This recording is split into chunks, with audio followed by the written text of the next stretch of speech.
Hello students, welcome to all.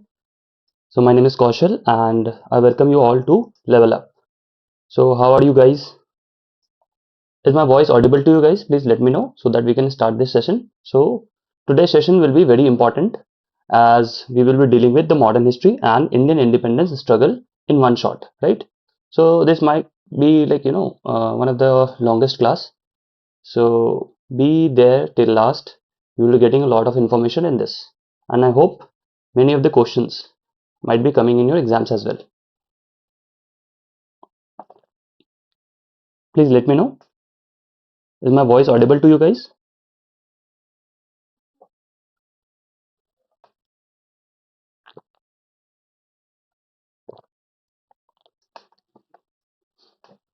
Okay, so shall we start the session?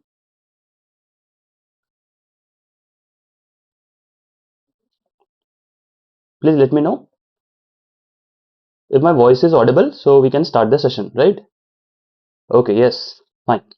So, how is the Josh? It should be high today, right? Because this class might get longer, okay? So I have put close to 80 questions in this session. So please be with me till the last moment of the class, and we will be dealing with very important questions as well as at the end of the session. What I will do, as earlier in the previous classes, I used to do what I used to give you important topics or important questions in that, right? So I will do the same. Okay. So starting with the first question: who was the founder of Indian National Congress? So this is a very easy question, kind of lollipop question, right? So the answer will be A.O. Humes, right? So A.O. Hume was the person who was the founder of the Indian National Congress. But this should not be the question only, right? So Alan Octavian Hume was the person who was actually the founder of the Indian National Congress. So Indian National Congress was founded in the year of 1885, right? In the year of 1885. Fine. First important data is this. So in 1885, where does this session happened? It happened in Bombay, right? And who was the president? W.C. Banerjee. So there were 72 delegates who joined this session. Okay, fine. So this is the first important details that you must be consuming this, right? So okay. So A.O. Octavian Hume was the first, was the founder of the Indian National Congress. It was founded in 1885. The first session was happened in Bombay. W.C. Banerjee was the president, and 72 delegates, joined or participated in this first session. It was when the Indian National Congress was formed. The Viceroy of India was Dufferin. Okay, so it was Lord Dufferin. Lord Dufferin was the Viceroy at the time of the formation of Indian National Congress. Okay, next question. In which year was the Jallianwala Bagh massacre happened? Okay, so it was in the year of 1919. It was in the year of 1919. So you must be remembering the dates also. So it was 13th of April 1919. Okay, so just 1 week before this, an act was actually enacted by the British government. The act was Rowlatt Act. Rowlatt Act of 1919. It was enacted on 16th of April. Okay, so according to the Rowlatt Act, what will happen now? The Indians can be taken into custody without any trial. They can be kept for 2 years as well. So just they suspected you as a international activist. So they will actually take you out and will uh, throw you behind the bars. Okay, and there will be no trials for the 2 years. So Rowlatt Act was like that. So at that moment, the two important leaders of Amritsar was arrested. Please note it down. Two important leaders of Amritsar was arrested. Of Amritsar, right? Were arrested. So this question can be asked, right? So it is not that like only Jallianwala massacre or the year or the time period will be asked by you guys. So they can ask you in that way, in different way also, right? During the Jallianwala Bagh massacre. Okay. So please tell me the two important leaders of Amritsar that were arrested. So the leaders were Satyapal, Satyapal and Saifuddin Kichlu. Saifuddin Kichlu. Okay. These were the two important leaders at that moment. Fine. Okay. Are you guys okay with this? Like, are you guys like understanding these parts? Next question. Who wrote the book Hind Swaraj? Hind Swaraj is a very famous book written by whom? Written by Mahatma Gandhi. Okay. So it was written by Mahatma Gandhi. So what he has written in that book, what he had written in that book, so he has written about his, his philosophy of non-violence, his philosophy of non-violence, and about his vision for Indian independence. Okay, so in the Hindu Swaraj, okay, Mahatma Gandhi has written about his philosophy of non-violence and his vision for Indian independence. Okay, he has also written a very important book known as My Experiments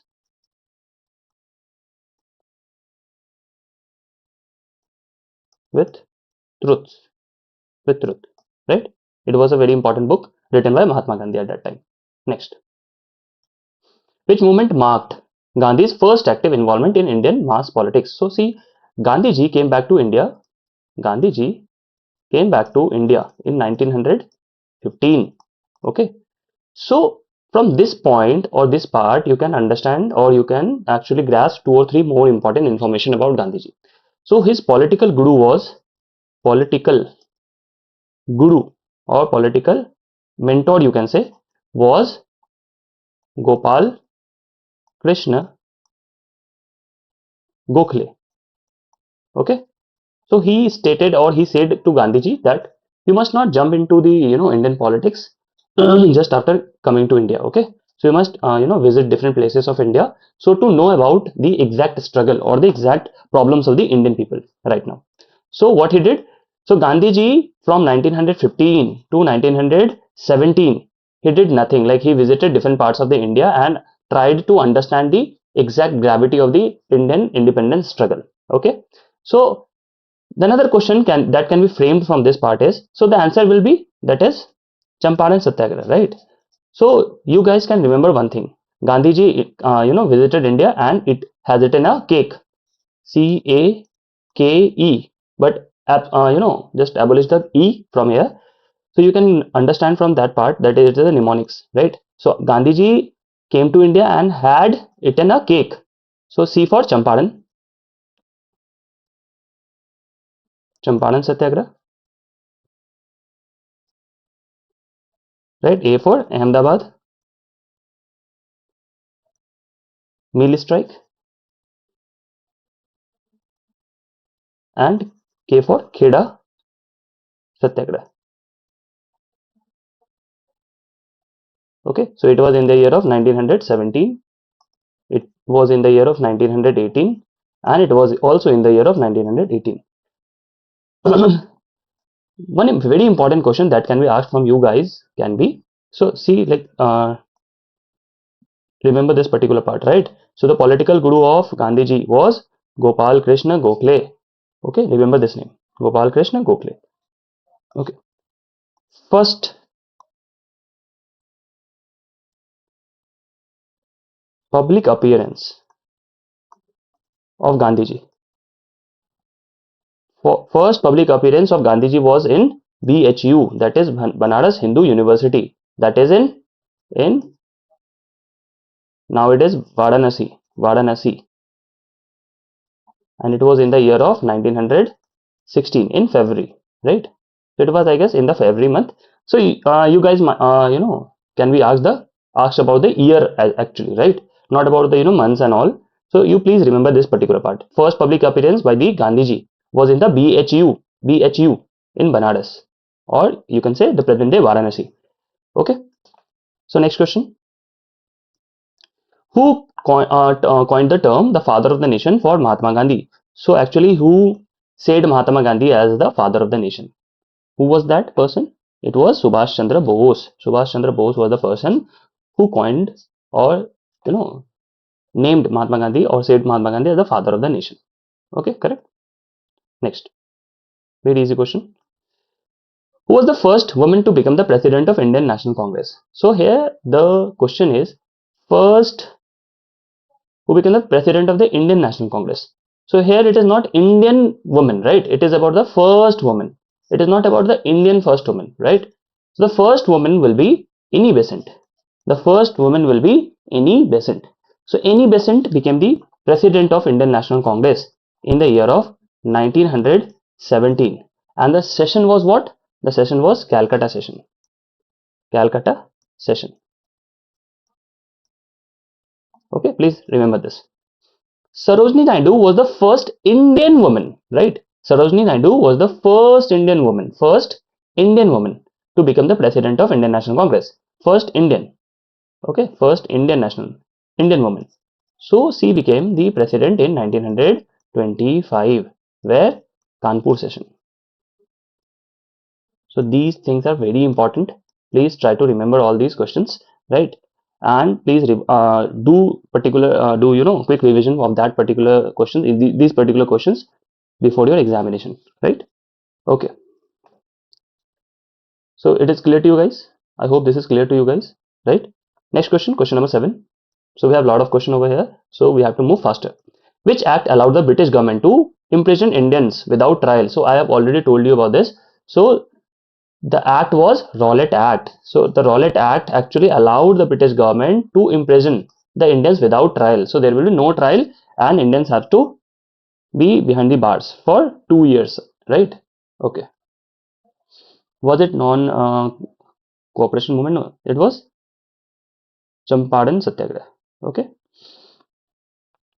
Next, question number 8. The slogan "Do or Die" associated with which movement? So it was the Quit India movement, and the "Do or Die" was actually said by whom? It was Mahatma Gandhi. So "Do or Die" was actually the slogan was given by Mahatma Gandhi during the Quit India movement. So Quit India movement was in the year of 1942. Okay. We'll come to these topics as well, that is non-cooperation movement, civil disobedience movement, Swadeshi movement. So Swadeshi movement is basically adopting the Swadeshi, or the Indian indigenous goods, and boycotting the foreign goods. So it was in the year of 1906, after the partition of Bengal. After the partition of Bengal. Okay. Okay, next. So non-cooperation movement started in 1920. Civil disobedience movement started in 1930. So you can write this. Next. Which British Governor General is credited with abolishing sati? So sati was a practice where the woman had to sacrifice her life with her husband, right? So it was abolished by Lord William Bentinck. Lord William Bentinck. So about Lord William Bentinck, he was very important, Governor General of India at that time, right? So what are they? Lord William Bentinck did 2 or 3 very important, you can say, like, work at that moment.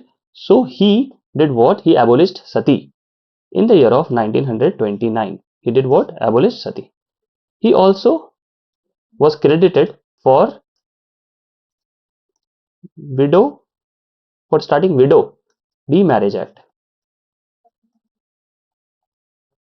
Widow Remarriage Act. So he was the initiator of Widow Remarriage Act. Okay. So he did what? Abolished the sati pratha, and also started the Widow Remarriage Act. So at that moment, the society was not accepting that the widow can do another marriage, right? So he started that practice.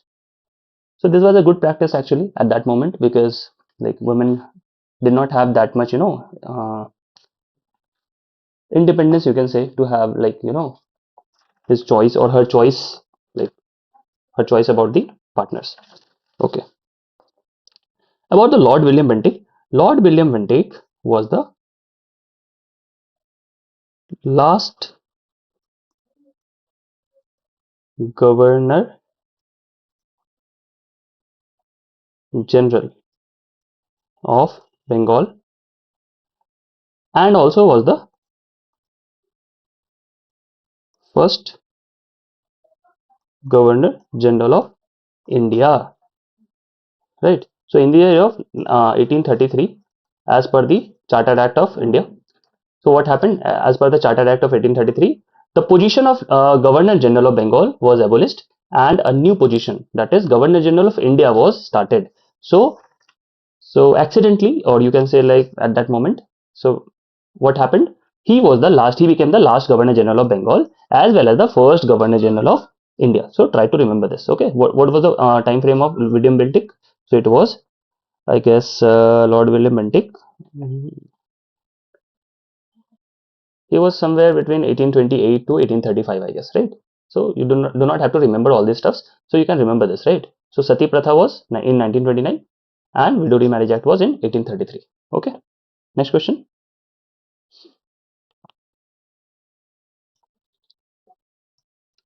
Who was known as the Frontier Gandhi? Frontier Gandhi. Why he was known as Frontier Gandhi? Because he was, doing what? He was doing satyagrahas in the same fashion, or way as Gandhiji adopted the satyagraha movement, right? So he was doing the same in the same pattern, right? So it was like non-violent movement. So he was the ruler in Northwest Frontier Province. Northwest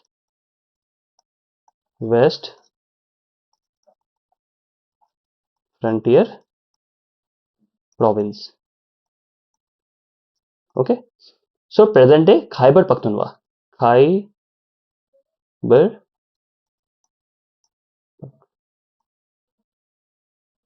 Khyber Pakhtunkhwa region in Pakistan right now, right? So it was that region, Northwest Frontier Province. So who was known as the Frontier Gandhi?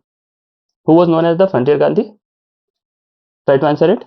Who was known as Frontier Gandhi? Now, I've given some of the important hints to you guys. It was Khan Abul Ghaffar Khan. Khan Abul Ghaffar Khan. So Khan Abul Ghaffar Khan had started a movement known as Khudai Khidmatgar. Khudai Khidmatgar. Okay. So they were also known as red shirts. Red shirts. Okay. Red shirts. Red shirts. And this Khudai Khidmatgar was a non-violent movement. And that is why he was termed as the Frontier Gandhi. So he was ruling from the northwest frontier, and he was like as per the personality of Gandhiji. So he idolizes Gandhiji. So that's why his name was Frontier Gandhi. Okay. Next question. Who was responsible for the partition of Bengal? So this is very easy question. I hope you guys will answer this. Just waiting for your responses. Please answer this question.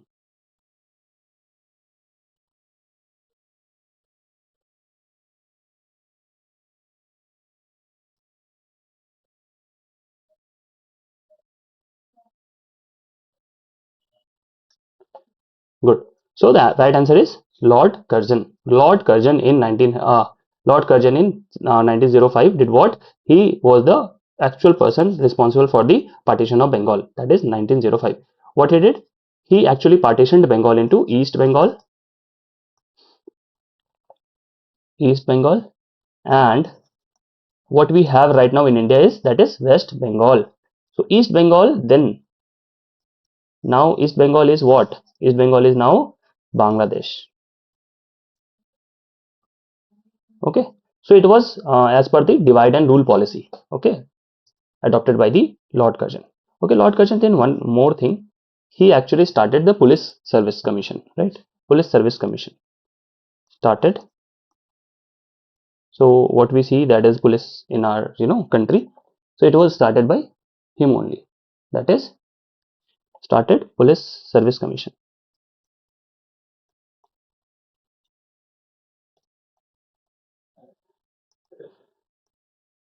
in 1902. Okay, very important. Please try to remember this. So the partition of Bengal was actually, reversed. It was reversed in 1911 that time. Okay, so you can remember this. So partition of Bengal happened in 1905 by Lord Curzon, and it was reversed. The decision was reversed in 1911 by then. But as you know, once division is done, so it is like apparently will happen somewhere or sometime, right?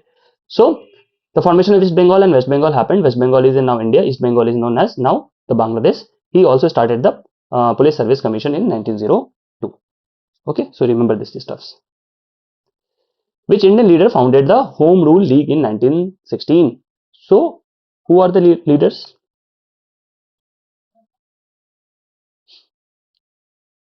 So, Lord Curzon actually divided the population as per the Hindu-Muslim division, right? So that was the dirty politics they used to play. So in 1916, Home Rule League means the aim of Home Rule League means they want sovereign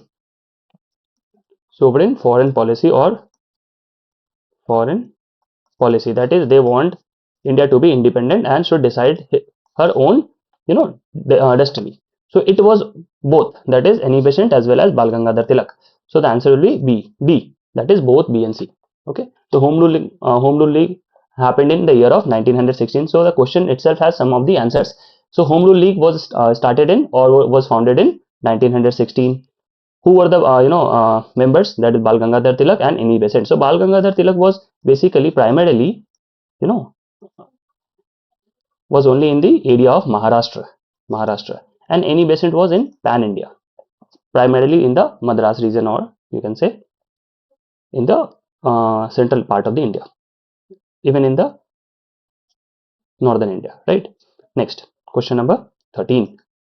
Who was called the Grand Old Man of India? Very important question from the exam point of view, right? So the Grand Old Man of India was who? Dadabhai Naoroji. Dadabhai Naoroji. Dadabhai Naoroji was the Grand Old Man of India. So some of the important points from Dadabhai Naoroji is Dadabhai Naoroji was the second president of Indian National Congress that had happened in 1886. Where? In Calcutta. Second,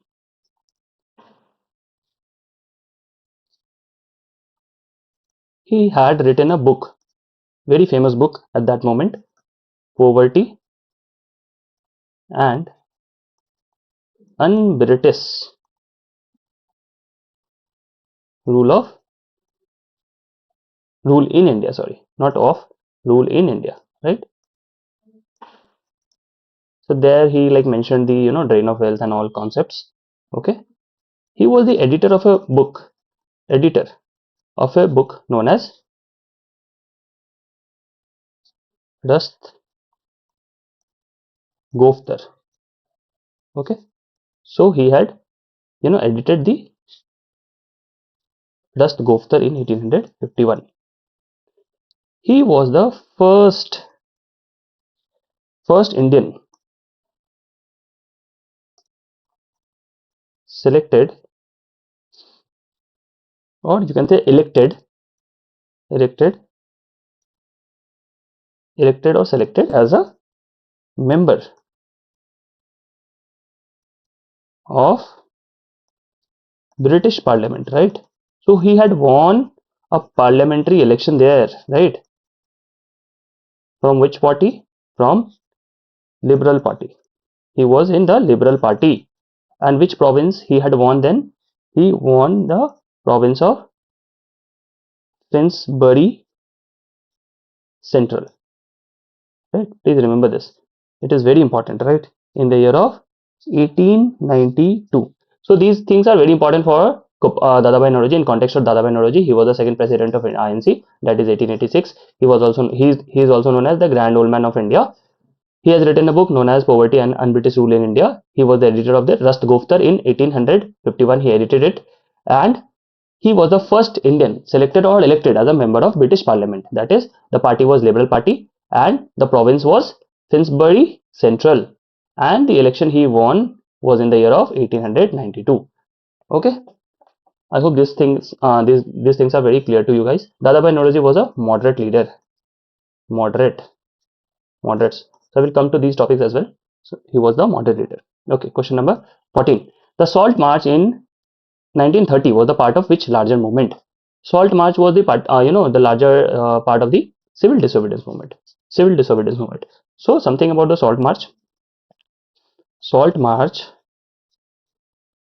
started on 12th of March, right? And it was from Sabarmati Ashram to the coast of Dandi, right? And 78 delegates participated in that. The total distance of this movement was 240 miles. Okay, he had taken 24 days to cover it, so almost 10 miles on an average, right? So 1 mile is approximately 1.6 kilometers, so therefore 16 kilometers he used to walk in a day. Okay, so when he did the Dandi, that is Salt March, he did it on the 6th April 1930. Okay, so remember this. Are you guys following me, right? Are you guys following me? Are you liking the session? Please let me know so that we can move faster from there. Here, okay. Enjoying the session? Do like, share, and comment to your other guys also, right? Okay. Next.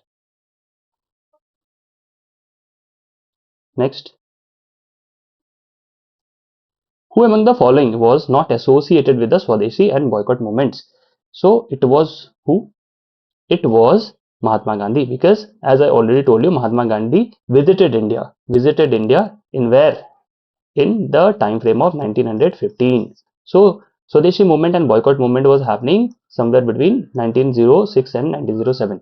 Okay, so at that moment Gandhiji was not present. So Lala Lajpat Rai, okay, Bal Gangadhar Tilak, Rabindranath Tagore was participating in the Swadeshi and the boycott movement. Okay, so option number D is the right answer. What was the main objective of Swadeshi movement? So what was the main objective of the Swadeshi movement? So Swadeshi movement had the objective that it will promote the Indian goods and boycott the British goods, right? It is a very easy question. Okay, so the answer will be D, to boycott the British goods and promote the Indian made goods. So this is like Atmanirbhar Bharat kind of what right now in India is going on. That is, we are more focusing on our indigenous goods. The Lucknow Pact of 1916 was an agreement between Lucknow Pact. So see what happened. In the year of 1907, Surat split happened. Surat split. Okay. So Surat split means what? So the Congress was divided into two groups, that is moderates and extremists. Okay. So division, split means division. So it happened in 1907, and thereafter in 1916. Okay, with the help of Muhammad Ali Jinnah. So Muhammad Ali Jinnah was very different person during 1916 period, right? He was actually the main force behind the for the solving the issues between the moderates and the extremists. So in the year of 1916, what happened? The Muslim League and the Hindu Mahasabha was participating, or the agreement had happened, or Congress or Hindu Mahasabha, Congress or Muslim League, Congress and British government. So please try to answer it. What will be the answer? So the answer will be Congress and the Muslim League came together. So Muslim League was founded in the year of 1906. Muslim League was founded. Muslim League was founded. Okay, so it was a different entity. So in 1996, what happened? So moderates, extremists. So these are under the branch of Congress, right? So moderates, extremists, as well as Muslim League came together. Okay.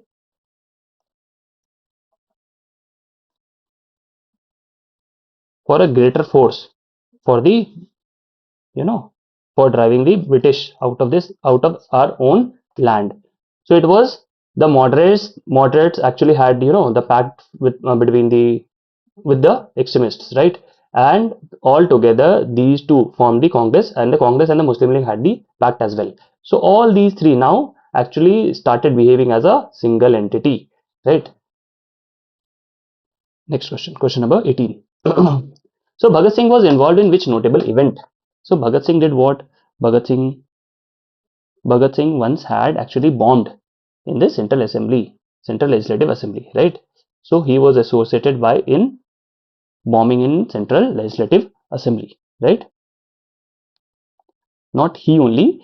Actually, there was another person, Bhagat Singh and who? Bhagat Singh and Batu Keshwar Datta. Both these persons actually threw the bomb in the where? In the Central Legislative Assembly, right? So, what was the main purpose? Purpose was purpose was make the deef here, make the deef here, because they were protesting. They were like, writing a lot of letters to the British government, okay, to like uh, do things do things in the favor of Indians, like make some policies for the betterment of Indians. But British government doing what? They were neglecting these things, right? So to make the deaf here, what they did, they actually bombed in the Central Legislative Assembly. So it was not fatal, right? They were not in the favor of like killing people. So it was just to make the deaf here, like, okay. Next question.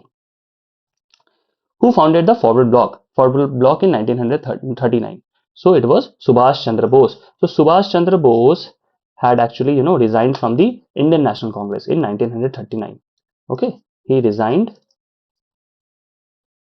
from Indian National Congress in 1939 and then formed what? Forward Bloc. Okay, in that year only. So in that time it was the Tripura session. Tripura session was happening. Okay, before that in 1838 it was Haripura session. In that Haripura session, who was the president? Subhash Chandra Bose was the president. In 1939, he won that election, but Mahatma Gandhi, came against, or came into the, what do you can say, not in the favor of Subhash Chandra Bose. So he resigned the Indian National Congress and as well as started the Forward Bloc, because he was having the philosophy that the Britishers will not go by the primitive form of resistance that is done by the Indian National Congress for so many years. So he was in the favor of armed rebellion. So he resigned from the Indian National Congress as his philosophy was not in align with the Indian National Congress. Next question, question number 20. Which of the following was the significant provision of the Indian Council Act of 1909? 1909. So in 1909, you guys understand or no, I guess, it had the provision of separate electorates for the Muslims. Separate electorates for the Muslim, right? It was Morley Minto Act. It was Minto, Morley Minto Act, right? 1909. Okay, next. The Simon Commission, which led to the widespread protest, was appointed in which year? So this question, you can, actually do or can choose wrong options. So Simon Commission was sent by the Britishers in 1927, but when it was appointed in 1928. So it was formed in 1927, but it was appointed in the year of 1928. So the right answer will be 1928. So in India, what happened? So a slogan known as Simon Go Back was popularized at that time. Why so? Reason? What was the reason that people started saying like, okay, Simon, go back, we don't need you, right? Because it had no Indian members. Because it had no Indian members. Okay. So Simon was a person who came here to review the Government of India Act. Okay, so Simon came in India. So Simon came in India to review the Simon came to India to review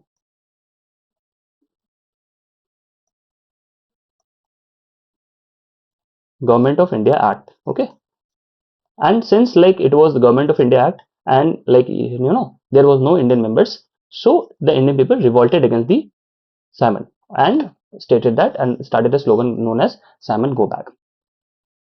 Are you guys enjoying this session? If yes, please share to your friends as well, and please like this video so that this can give you motivation to bring you better stuffs as well, better contents as well. So I was like making these contents all through the night. Yesterday it was like till 3 a.m. I was just doing these things only, right? Making PPTs for you guys. So in the very starting phase or starting period, I thought of like giving only 50 or 60 questions, but I felt like okay, this session is like can be very important for you guys for the examination. So I kept more close to 80 questions for you guys only, right? So please like this session. Okay, nice. Can you please elaborate what happened in 1929? We will come to that, right? So there are so many questions about the 1929, 1931. So I've kept all the questions, right? So I tried to cover all the Indian history, Indian modern history, as well as the Indian independence struggle. Okay, don't worry. The idea of Constituent Assembly for India was first proposed by. It was first proposed by M.N. Roy. M.N. Roy actually had the vision that India should have its own Constituent Assembly to make their own constitution, right? Okay. Next, one-liner answer this will be. Who gave the slogan Inqilab Zindabad? So this is a question where most of you will actually choose the wrong answer. So you will say okay, Bhagat Singh will be the right answer. No, Bhagat Singh actually popularized this slogan. So this slogan was actually given by Hasrat Mohani. Hasrat Mohani was the person who actually gave the slogan of Inqilab Zindabad. So Bhagat Singh was a person who popularized this slogan. Okay, so he used to use it quite often. So he popularized this slogan. Okay, so the answer will be Hasrat Mohani. As I already said you, like okay, you guys will actually opt for a wrong option. So it will be Hasrat Mohani, because the question is who gave the slogan, right? So it was Hasrat Mohani. Popularized by whom? It was Bhagat Singh. The Rowlatt Act led to which of the following events? Because of Rowlatt Act, what happened? Because of Rowlatt Act, two of the important leaders were arrested. That is that Satyapal and Saifuddin Kichlu, and in revolt of that, okay, people started doing protests, and it actually led to the uh, happening of the Jallianwala Bagh massacre. So it was Jallianwala massacre that happened after the Rowlatt Act. Okay, easy question. Who described the 1857 upspring as the first war of Indian independence? First war of Indian independence. Very easy question. Please try to answer it. Who stated this? The first war of Indian independence. First war of Indian independence. It was V.D. Savarkar. V.D. Savarkar. It was in his book. This is the book. First war of Indian independence was a book. Please remember this. This was a book and it was written in 1909. So try to remember the year as well. Okay. So it was V.D. Savarkar. Next question. The Crisp mission was sent to India in which year? So the Crisp mission was sent to India in which year? Okay, answer the next question. Answer the next question. Crisp mission was sent to India when? It was sent to India when? It was sent to India in the year of 1942. So it was actually led by whom? Led by Sir Stanford Cripps. As per his name, Stanford Cripps. So Sir Stanford Cripps was the person who led this Cripps mission. Why he came to India? Why he came to India? To secure Indian cooperation in the World War II.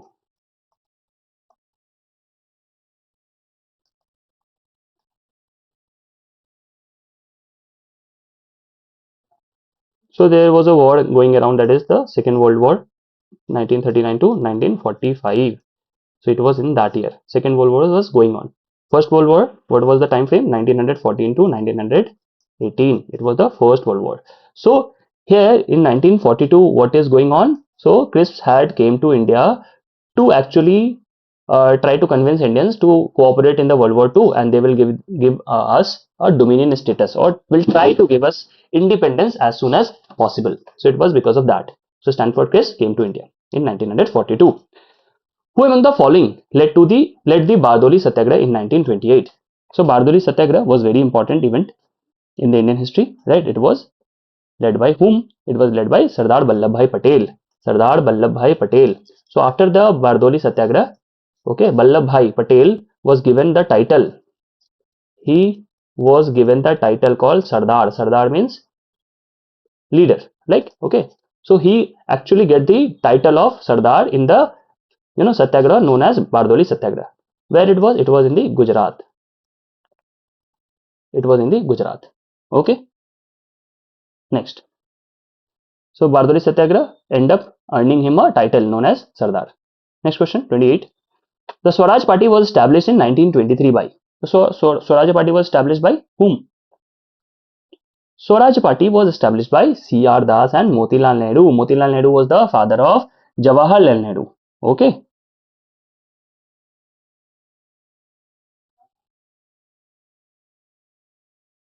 So the Swaraj Party, that is apart from this, like this, separated from where? They separated from Congress. So Congress got splitted. So they came from Congress and started their own party known as Swaraj Party. Okay. And the founder was C.R. Das and Motilal Nehru. Okay. Next question. Who led the Kakori conspiracy in 1925? Kakori. Kakori conspiracy. So you guys actually have heard about this, but if you are not knowing this, let me explain it to you. So Kakori conspiracy was what? It was an armed robbery, right? Armed robbery. So a lot of persons were involved in this, even like Chandrasekhar Azad, okay, Ram Prasad Bismil, Roshan Singh, Rajendra Lahiri, lot of person was involved, okay, and it was done in central UP. Where it was done? In the central UP. Central UP. So it was the armed robbery, okay, first of all. After this, Kakori conspiracy, three persons were, given sentenced, death sentence. Death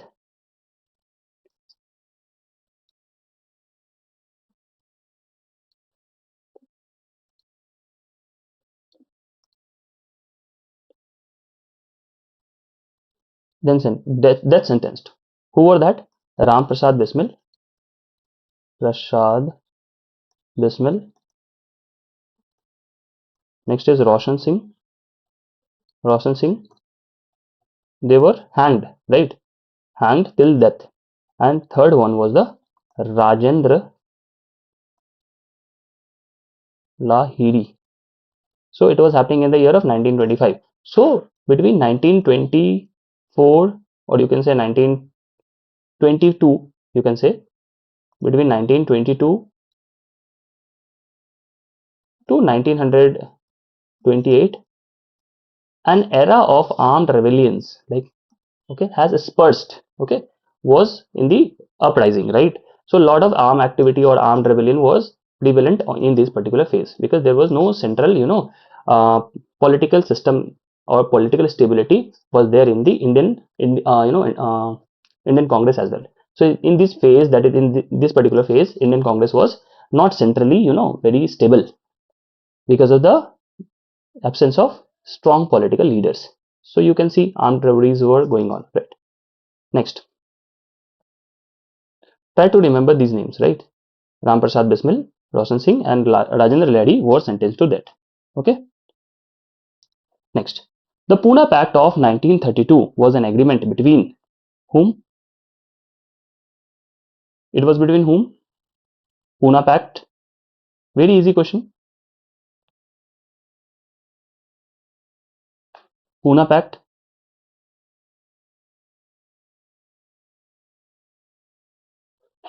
Okay, so you guys were asking about this question, right? About this Bhagat Singh, right? So who gave the slogan? So it is Inqilab Zindabad was given by Hazrat Mohani. I have picked this answer, right? Hazrat Mohani gave the slogan. It was popularized by Bhagat Singh. Hazrat Mohani will be the right answer. So the right answer of 29 will be the right answer of 29. Who led the Kakoris conspiracy? So here you can see Ram Prasad Bismil will be the right answer. Okay, Ram Prasad Bismil will be the right answer. Okay, next. Pune Pact of 1932 was signed between Gandhiji and Dr. Bhimrao Ambedkar. Dr. Bhimrao Ambedkar. Okay, so it was basically on the, because Dr. Ambedkar was in the favor of having a different political party for the depressed class, right, or political representation for the depressed class, that he actually wanted a different reservation for the depressed class. So Gandhi and Ambedkar actually end up doing Pune Pact, that okay, we do not have to do that, we do not have to divide the Indians as per the depressed class, and so this was a pact between Gandhi and Ambedkar, making understanding between the that particular contemporary time, right? Who led the Quit India movement after Gandhi's arrest? So after Gandhiji's arrest in 1942, okay, so there was a widespread arrest happening around during the Quit India movement. Okay, so most of the important leaders were arrested during Quit India movement. So who was the important leader after Gandhiji's arrest? Very important question. So it was Aruna Asaf Ali. Aruna Asaf Ali actually took the Quit India movement in his own hand, right? Aruna Asaf Ali. And the socialists, you can say, and the socialists. Okay, next. Which event is associated with the slogan Simon Go Back? So it was the arrival of the Simon Commission. It was the arrival of the Simon Commission. Where is it? In the year of 1928. Okay, next question. Question number 33. The slogan Jai Jawan Jai Kisan was given by. So Jai Jawan Jai Kisan slogan was given by whom? Lal Bahadur Shastri. It was by Lal Bahadur Shastri. Lal Bahadur Shastri was the second Prime Minister of India. Second Prime Minister, PM of India. Okay, Lal Bahadur Shastri was the second PM of India as well. So he was died in Tashkent. So on the on the death conspiracy of Lal Bahadur Shastri, there is a movie known as Tashkent Files. The cabinet mission came to India in. So the cabinet mission. What was cabinet mission? First answer the question. The cabinet mission came to India in when?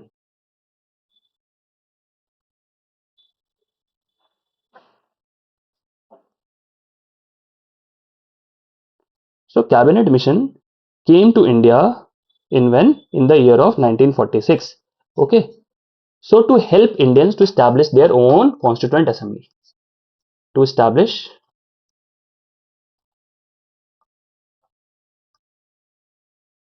what? To establish India's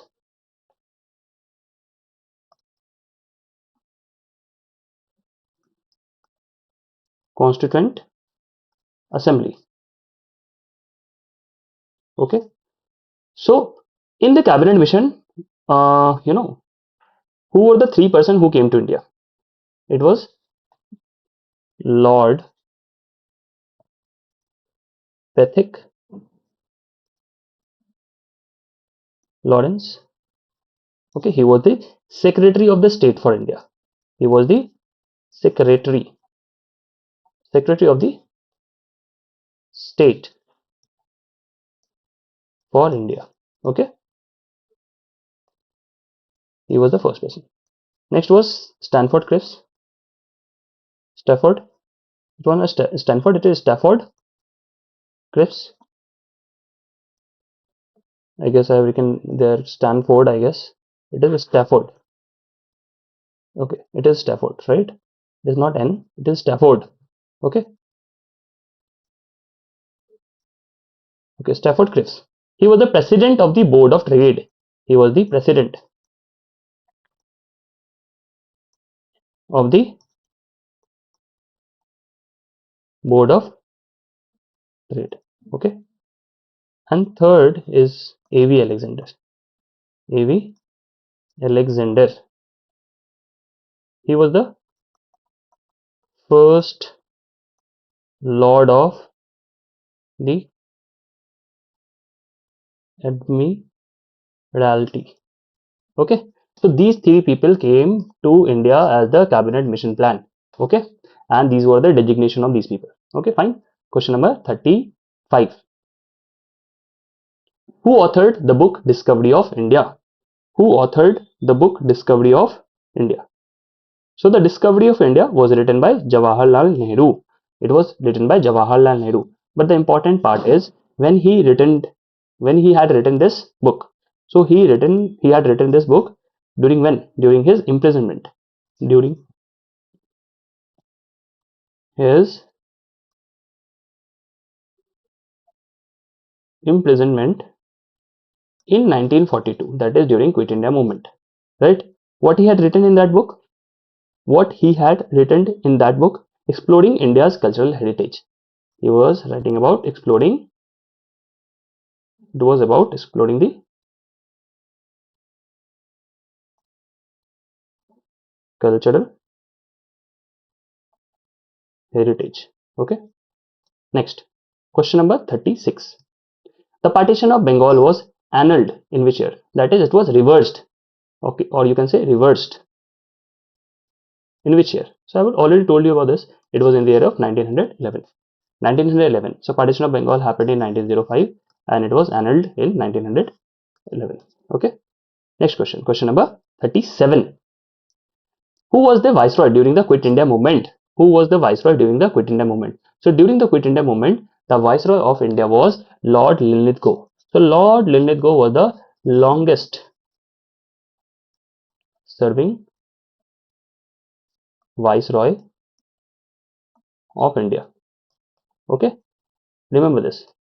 So it was in the time period of 1936 to 1943. He was the viceroy of India, and Quit India movement was happening in 1942. So the proper date was 8th August. Okay. On 8th August, the meeting for the Quit India resolution was going on. Okay.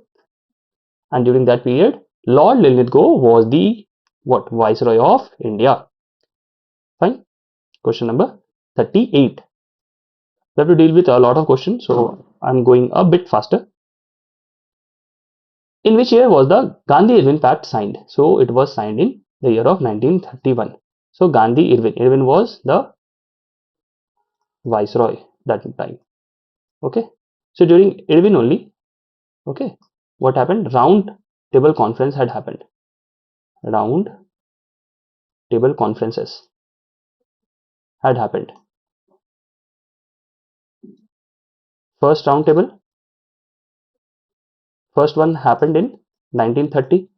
Second round table conference had happened in 1931, and third round table conference happened in 1932. Okay, so try to remember this.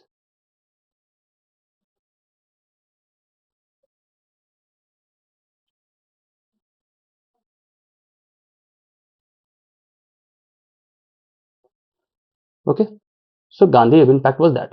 So the pact was signed because at that time, what is going around? See, like in 1930, what is going around? Civil disobedience movements.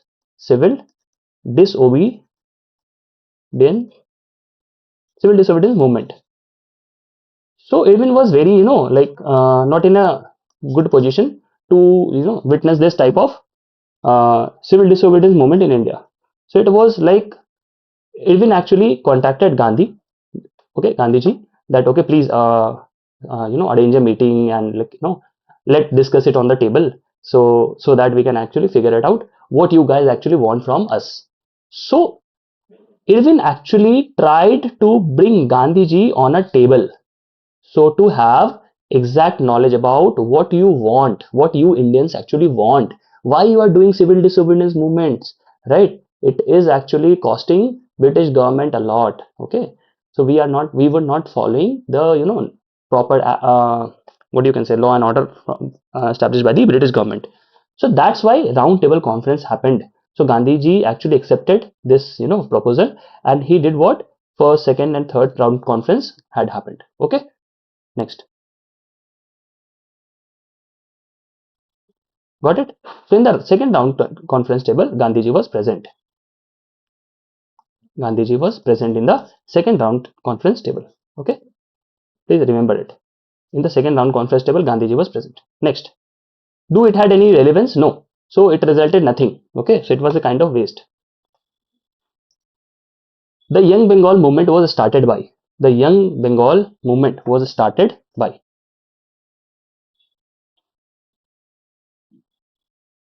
By whom? This is a very important question. Young Bengal movement was started by. It was Henry Vivian Derizio. Henry Vivian Derizio, right? Henry Vivian Derizio it was. Okay, so why, what was Young Bengal movement? It was because of it was established for the rational thinking and social reforms. So it was Young Bengal movement had the significance about having what? Rational thinking,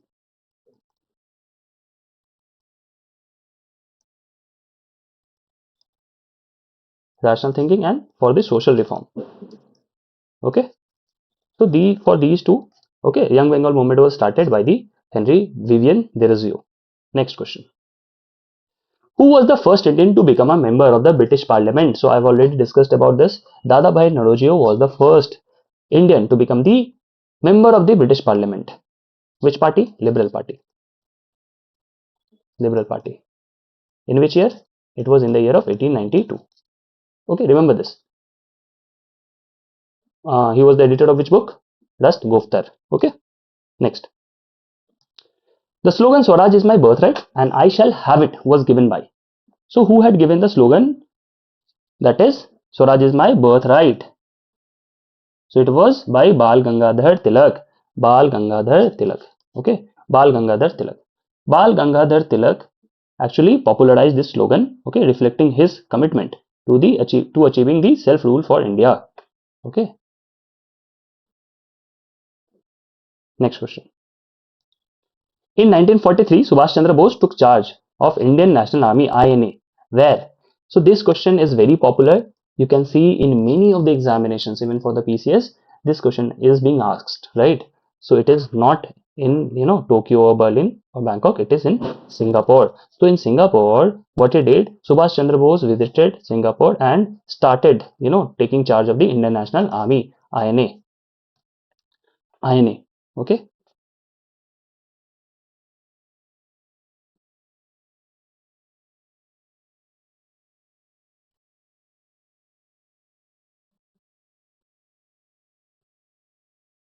Is it clear? Okay. So one question can be asked, that is, INA was a brainchild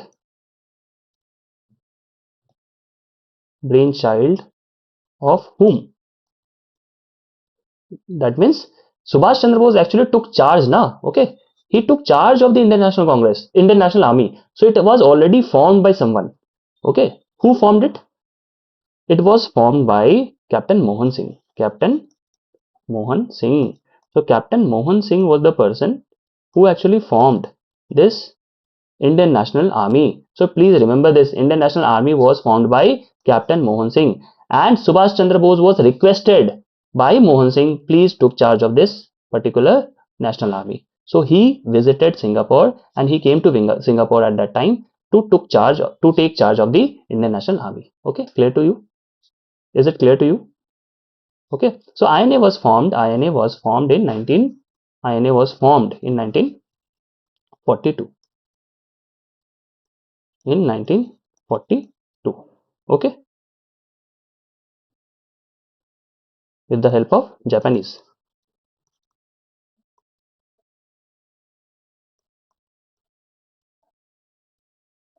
Okay, so Mohan Singh took the help of the Japanese and he actually formed INA in the year of 1942. So Subhash Chandra Bose was actually requested to take charge of this, Indian National Army. So he visited Singapore for that. Next question. Who was the first woman to become president of Indian National Congress? So here you can see first woman to become president of Indian National Congress. Okay, so this is a repeated question, I guess. So we have already dealt with it. Okay, so it will be Annie Besant, right? It is a repeated question. Who was the first woman to become president of Indian National Congress? Annie Besant, 1917 in Calcutta session, right? The Indigo Rebellion took place. So this is not Indigo. What? It is not Indigo what? Satyagraha. It is Indigo Rebellion. Rebellion means rebellion is generally of what? It is of the nature of armed rebellion. It is, right. It is not Indigo Satyagraha. Indigo Satyagraha.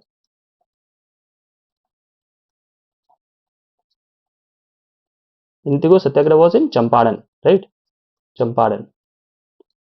Okay, but it is Indigo Rebellion. Indigo Rebellion was different, right? Indigo Rebellion was happening where in the time frame of 1859 to 1860, right? And it was happening in Bengal.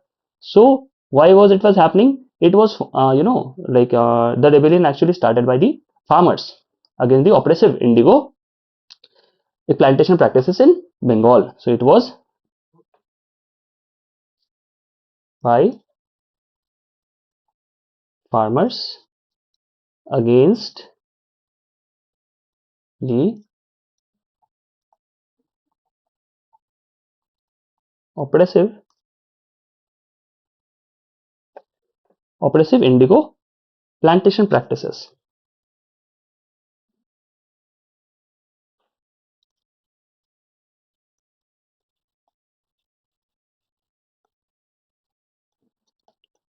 So please try to remember the year, right? Indigo Satyagraha was happening in Champaran in 1917. So who actually brought Mahatma Gandhi to this area, that is Champaran? It was Ram Kumar Shukla, right? It was Ram Kumar Shukla. Okay, next question number 45. Who presided over the historic Lahore session of 1929 where Purna Swaraj was declared? So one of the students here actually commented about this year only. So I have already told you that, okay, I have kept this question. So you don't have to worry about this, right? Okay. So see, that question has arrived.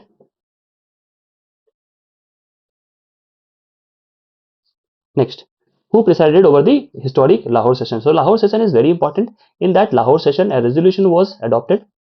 Resolution was adopted.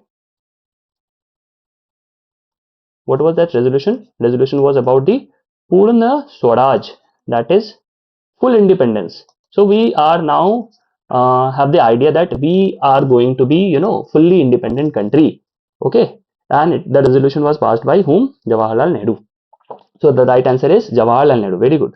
Jawaharlal Nehru. So the resolution of Purna Swaraj was also adopted by him only. Okay. So it was adopted by Jawaharlal Nehru only, right? Clear to you guys? So it was adopted by Jawaharlal Nehru. So the resolution of Purna Swaraj was going on. One more important session was there. It was the session of 1931. It was presided by Vallabhbhai Patel, Sardar Vallabhbhai Patel. Sardar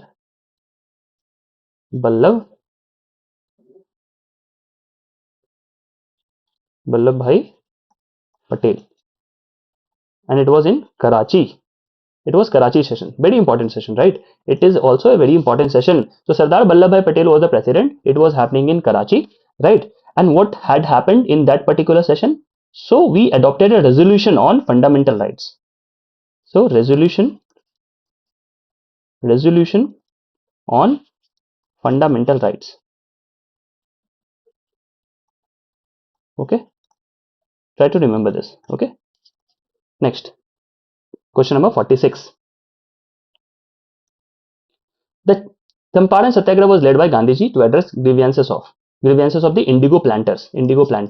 So there was a system that is known as Tin Kathia system. That is known as Tin Kathia system. Let me write it down in a way. Tin Kathia system. So there is a system known as kattha. Kattha means having 20 parts, right? So 3 kathiya means out of 20 proportion, that is out of 20 parts, or you can 20 fragments, you have to do indigo plantation in the 3 segments or the 3 parts of your land. That is, it is mandatory. It is mandatory. It is mandatory. Okay. And indigo plantations, what used to do? It make the land infertile. Used to make land infertile. Okay. So this is very important reason why even nowadays, even at this moment only. Okay. So Bihar and the the Bengal area was actually was targeted at that moment very much. Even the permanent settlement had taken a lot of wealth from the Bihar or Bengal or Jharkhand and Odisha region, right? So that is why you can see some kind of backwardness in terms of wealth there. Okay, even nowadays. So it is not because of the people of that Bihar, UP, and Jharkhand, Bengal, and Odisha. It is because of the policies adopted by the Britishers that it had ruined the wealth of that region, right? Okay, next question. The Quit India resolution was passed in which city? So it was in the city of Mumbai, 1942. Okay, next. Easy question this was. The first woman governor of Indian state was, so it was Sarojini Naidu. Sarojini Naidu was the first Indian governor general, first governor of the Indian state. Sarojini Naidu was also famous by the name, please comment.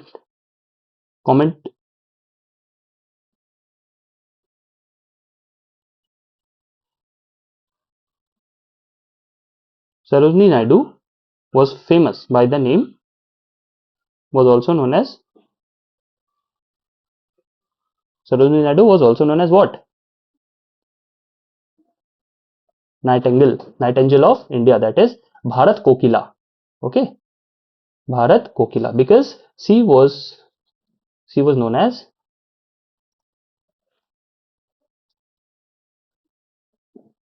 Nightingale, right? Nightingale. This particular name was given by Mahatma Gandhi. Mahatma Gandhi. Mahatma Gandhi had actually given her the title, that is Nightingale of India. It was because of her contribution in the field of poetic field. It was, right.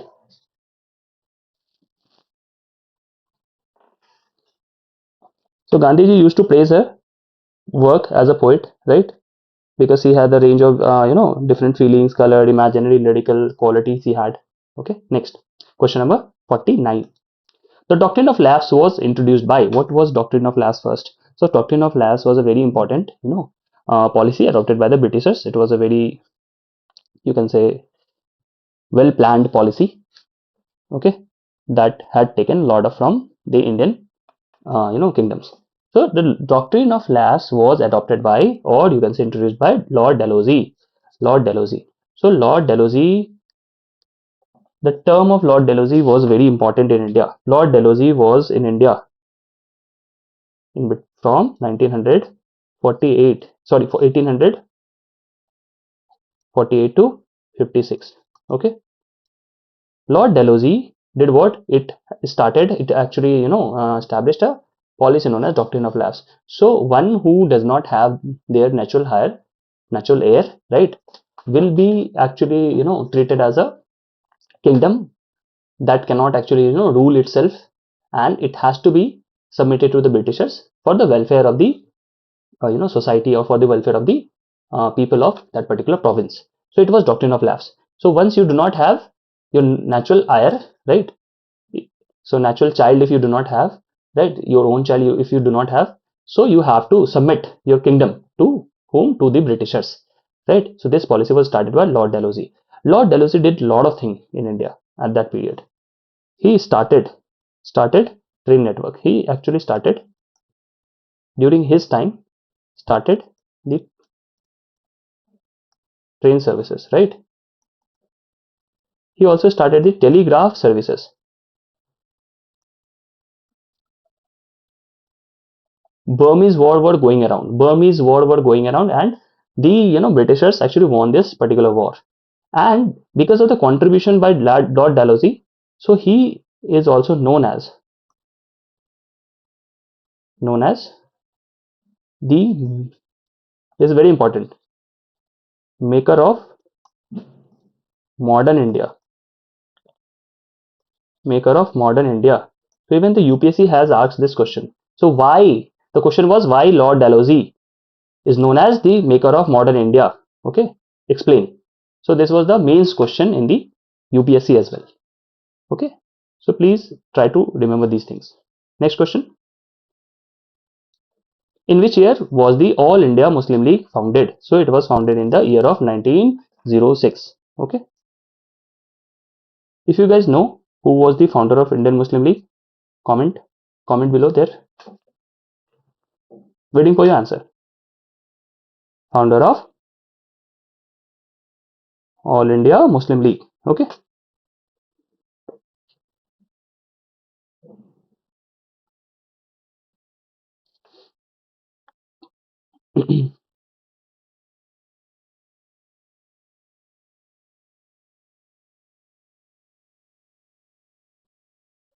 So it was actually, founded by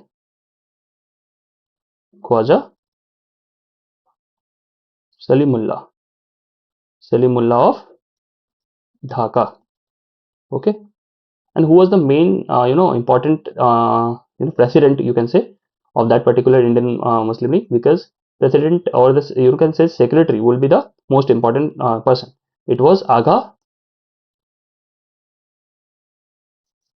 Khan. Okay, so these two persons were credited for the foundation of Indian Muslim League in India, that is in 1906. Khwaja Salimullah of Dhaka and Aga Khan, that is Muhammad Shah Aga Khan it was. Okay,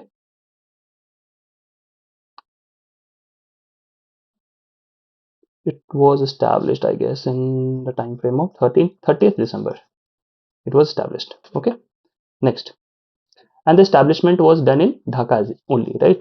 So it was established. So where Indian Muslim League, All India Muslim League was established, it was established in the city of Dhaka, that is present day Bangladesh. Who led the revolt of 1857 in Kanpur? Who led the revolt of 1857 in Kanpur? So you should know the names actually, right? Khan and Khan, I think, no, Khwaja Salimullah and Aga Khan. It is Aga Khan. It is Aga, or you can write it Aga Khan. Aga Khan. So you will get the name as these two only, right?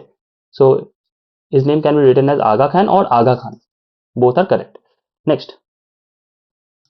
So the revolt of 1857, there were a lot of centers. So you cannot just remember where who was the leader of the Kanpur part or something like that. So you should know the exact areas, as well as the important person who were handling the that particular space. Okay, so please write it in that fashion, that is, write center over here and write leader over here. Okay, so I'm giving you some brief so that you can remember it as for a quick revision. So in Delhi, who was the leader? That is Bahadur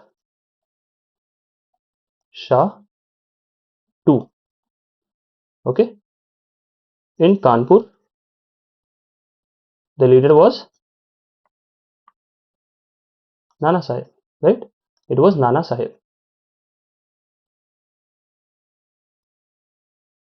Sahib, or you can also write Sahib, both can be written. Okay, next, Lucknow.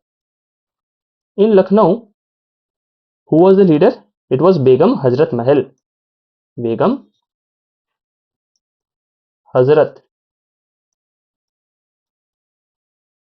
Mahal. Okay, in Jhansi, it was Rani Lakshmibai.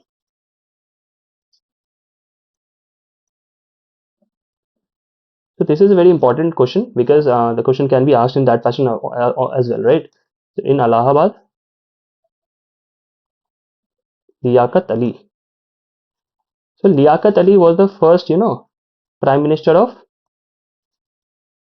Pakistan. Okay, So he was first residing in the central central UP, and after the partition, he actually went to the Pakistan and went on becoming the first prime minister of Pakistan. And the area called Jagdishpur. Jagdishpur. Jagdishpur is in Bihar. Okay, close to Ada. Here you will see Babu Kuwar Singh, first PM of Pakistan. Okay, next. So the answer is Nana Sahib. Question number 52. We have to move quickly, so because we are having 80 questions. The Hunter Commission was appointed after which significant event?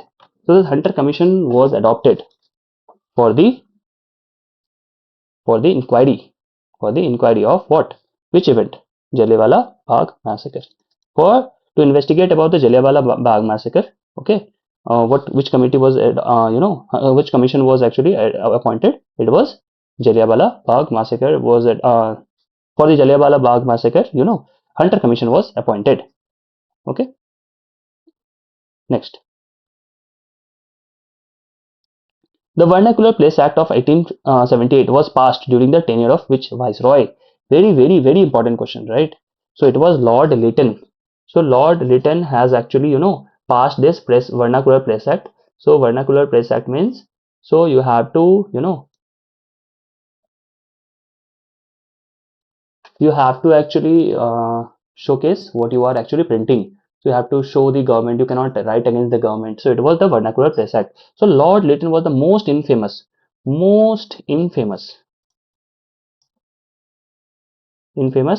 viceroy in Indian history, right?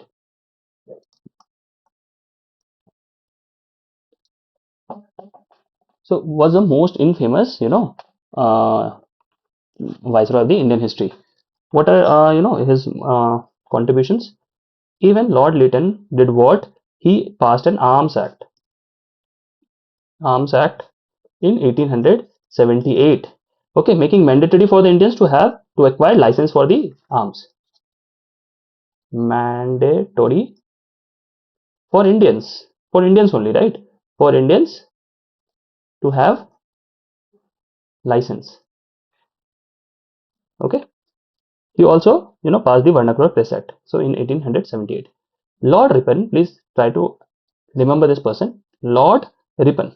He is the most sweet guy, right? Sweet and, or you can say what? Good guy. Sweet and good, viceroy.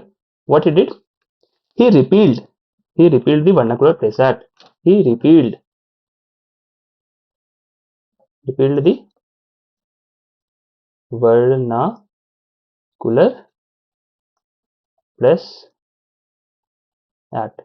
He also appointed the First Factory Act. First Factory Act. I guess the year just forgetting the years exactly. It was, I guess, in the year of 1882, I guess. Okay. So if you guys know, please try to comment below, right? So Ilbert Bill controversy was also happening around that particular time. Ilbert Bill controversy. So what was Ilbert Bill controversy? Ilbert Bill controversy was that, so if there is a culprit, that is if the culprit is of European origin, so Indian judges will not be able to trial him. Okay, simple as that. If somebody like had done crime and he is European, so Indian judges has no supervision or has no jurisdiction to to give judgment to that particular European people. Okay, the Indian people can only give judgment over the Indians. For Europeans, it will be the Britishers, judges who has the right to give that particular judgment. Okay, next. So the first Factory Act was, I guess, in the year of 1881. 1881. Okay.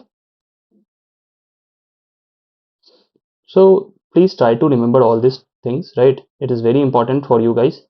Okay, very important as per your examinations as well. So Hilbert will please try to remember it if possible. So it was actually in the year of 1883. Okay, fine. So remember all these things. These are very important, right? This section might fetch a question in your examination. Next question number 54.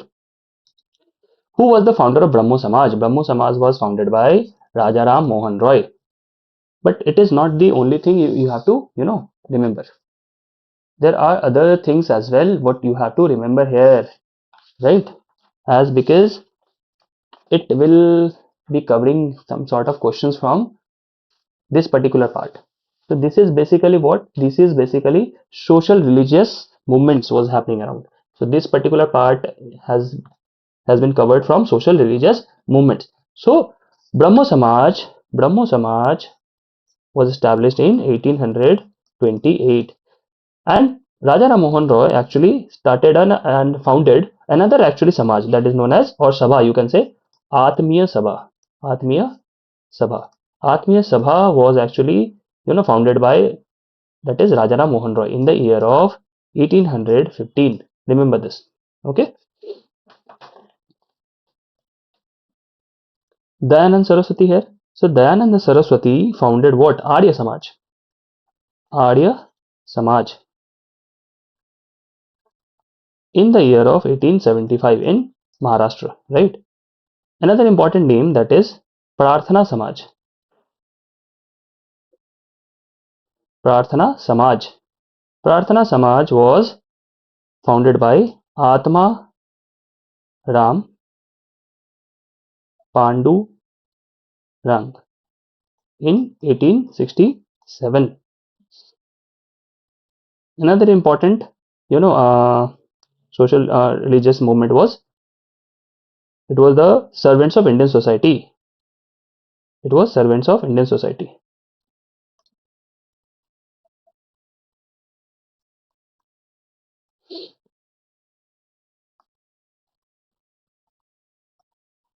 Servant of Indian Society. It was established by Gopal Krishna Gokhale. Gopal Krishna Gokhale in the year of 1905. Okay, and last one, that is Theosophical Society. So the Theosophical Society was established by Madam H.P. Blavatsky. Okay, so these things are very important. Please try to remember it for your examination. Very, very important from in the context of exam, right? Are you guys enjoying this session? Okay, so at the end of the session, like, I will try to cover all the battles or important acts. Fine. Okay.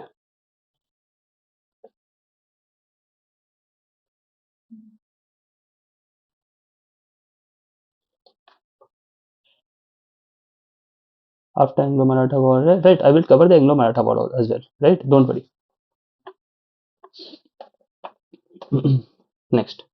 So, Madam Blavatsky, this part, you can say, that is Theosophical Society was actually established in 1875. Okay, it was in the USA. Next question. Next question. The Khilafat movement was organized to protest the disintegration of which empire? Okay, so the disintegration of Ottoman Empire was going around, and the Khilafat movement was organized as because the caliphate or the Khalifa of the Islamic world was actually being killed, and to protest against the killing of the caliphate, two of the leaders, that is two important leaders of caliphate movement, two important leaders of the caliphate movement was Maulana Muhammad Ali and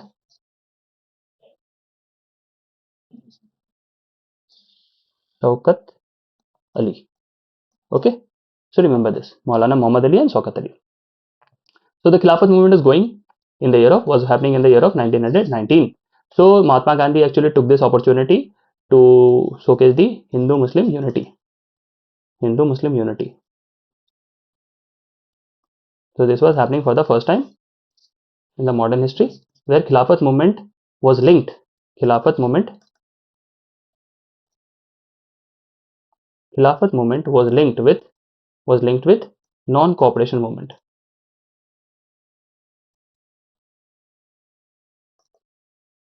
Okay, so even non-cooperation movement came to an end in 1922. In 1922, came to an end in 1922 after the Chauri Chauda event. Chauri Chauda event. Okay, next question. Question number, very tough questions? No. This is very normal. Okay, next. So that is why I'm actually giving you a longer session for modern history, because I know there are a lot of stuff to be covered, and what I can do maximum is like I can give you longer sessions and can cover good number of questions. So here I'm for you guys only I have prepared 80 questions and doing this so much explanation so that you can know about the years and all.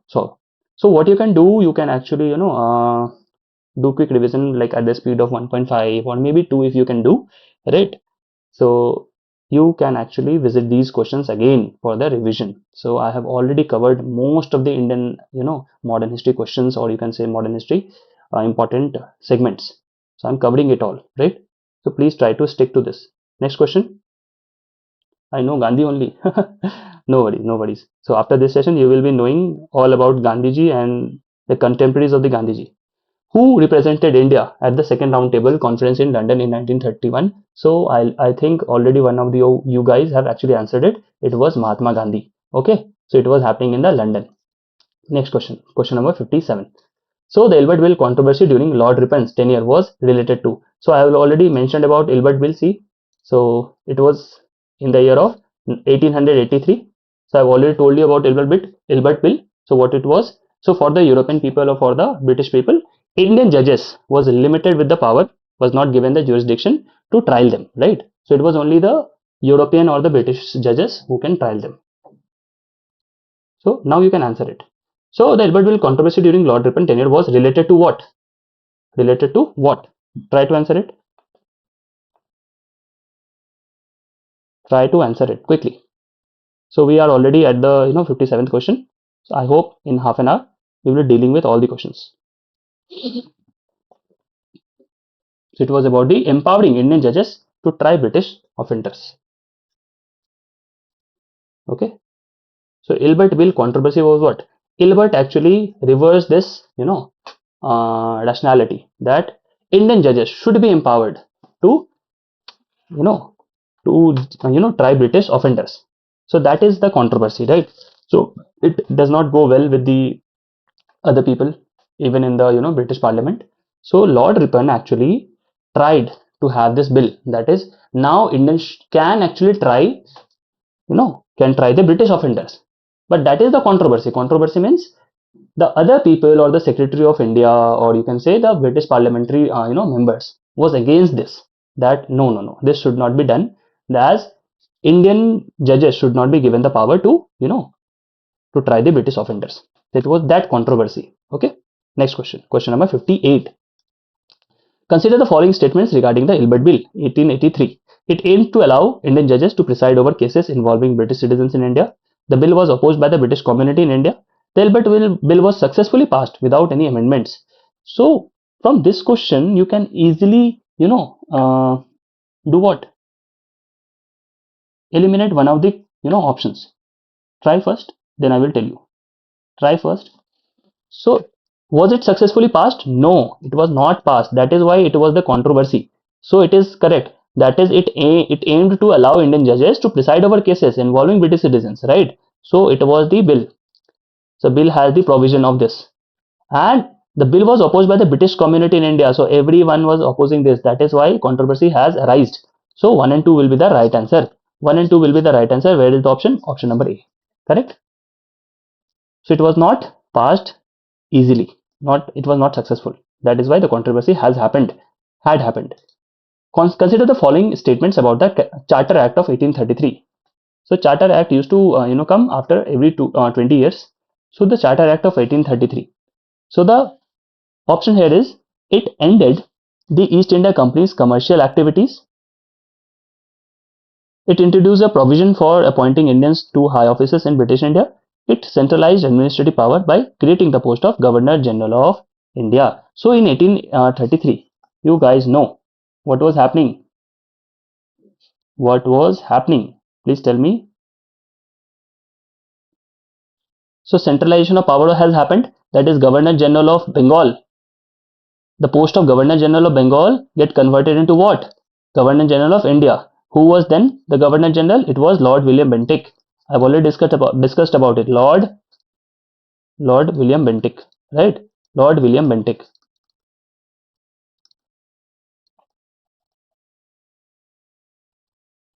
Lord William Bentinck was the person. So please try to remember it.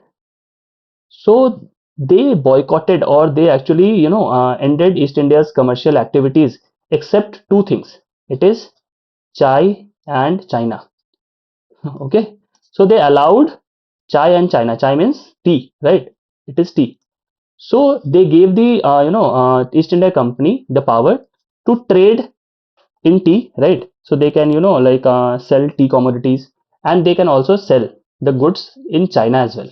So it ended the monopoly of the East India Company and allowed the other companies as well to establish in India. So it was in the Charter of 1833 that East India's company monopoly was actually shattered. Okay, so it was chai and China. So tea was allowed to be the monopoly commodity of the East India Company, and you can trade with the China as well. So the right answer here will be 1 and 3. 1 and 3 will be the right answer. So option number A is the right answer. Okay. So it is a good question actually. A bit tough one, I will say. But as per NPSC standard, you should be doing these questions, right? Actually, you have to do, right? No other options we have. Next question.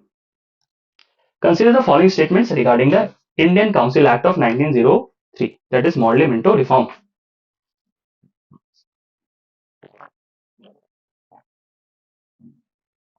So Morley was the Secretary of State, Minto was the Viceroy. Okay. Consider the following statements regarding the Indian Council Act of 1909. The right answer will be, it introduced the separate electorates for the Muslims. Yes, true. It expanded the legislative councils to include more elected Indian members. It is also right. It granted provincial autonomy to Indian provinces. No, it was given in the Government of India Act 1935. So in the Government of India Act 1935, it granted the provincial autonomy to Indian provinces. But what we are asked about the Indian Council Acts of 1909. So the right answer will be 1 and 2. So where it is? In the option number A. Option number A will be the right answer. Okay. Option number A will be the right answer. Correct. Next question. Next question. Question number 61. With regards to the subsidiary alliance system, consider the following statement. So subsidiary alliance was what? Subsidiary alliance was, so Britishers used to do what? They used to give an offer to a kingdom where they will actually rather we will say they will safeguard your kingdom, and in lieu of that what you have to do, you have to pay certain amount of money. So they demanded certain kind of money, certain amount of money, and in lieu of that what they used to do, they used to actually give safeguard actually that particular land. So subsidiary alliance was established by Lord Dalhousie? No. So it was not that. Subsidiary alliance was started by whom? So this is a very important question as well, right? You cannot skip that. Subsidiary alliance was started by whom? Subsidiary alliance was started by Lord Wellesley. It was started by Lord Wellesley. Lord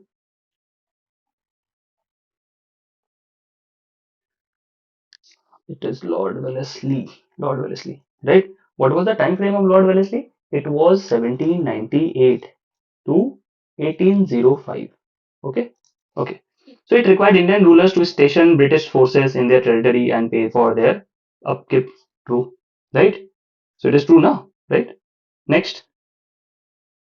So the alliance protected Indian states from attack of by the other foreign powers. It is also true. So the answer is 2 and 3. That is option number A. Option number A will be the right answer here. Option number A will be the right answer here. Correct? Next. moving on to the next question. So if you know that it was like adopted by Lord Wellesley, so you can easily answer this. So once you know A is not correct, A is not correct. So in all these three options, there is one. So you can cancel it, and option of A will be the right answer. So you should not be knowing each and every sentences, but knowing a bit will help you. Question number 62. The Treaty of Alinagar, that is 1757, was signed between. So Alinagar, the Treaty of Alinagar was signed after the Battle of Plassey. So after the Battle of Plassey, the Treaty of Alinagar was signed.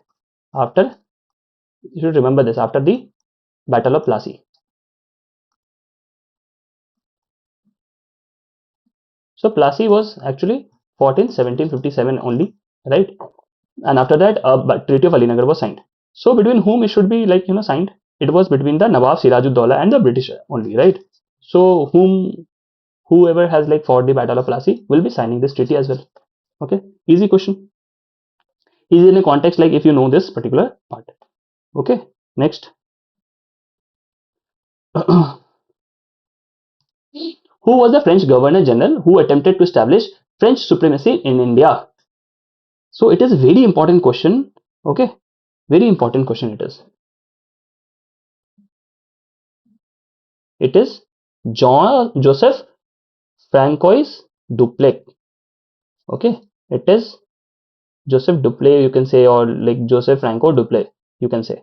So he tried to establish the French supremacy in India. So even he helped Tipu Sultan. He used to help the Tipu Sultan. Don't worry, we will come to this part only. Also, right? We will talk about the Anglo-Maratha, Anglo-Mysore, okay, and Anglo-Carnatic or the Carnatic Wars. We will discuss it about these part at the latter part of this lecture. Next. The Carnatic Wars were fought between the two European powers. The Carnatic War was fought between whom? Between Britishers and the French. So it was fought between Britishers and the French. Okay, should remember this, right? So it was fought between whom? British and the French. So you should remember that there were only three Carnatic Wars that had happened. The first Carnatic War had happened from 1746 to 1748 and ended up with a treaty of Aix-la-Chapelle in the year of 1748 only, right? Another second Carnatic War had happened from 1749, just from the next year, 1749 to 54, and ended with a treaty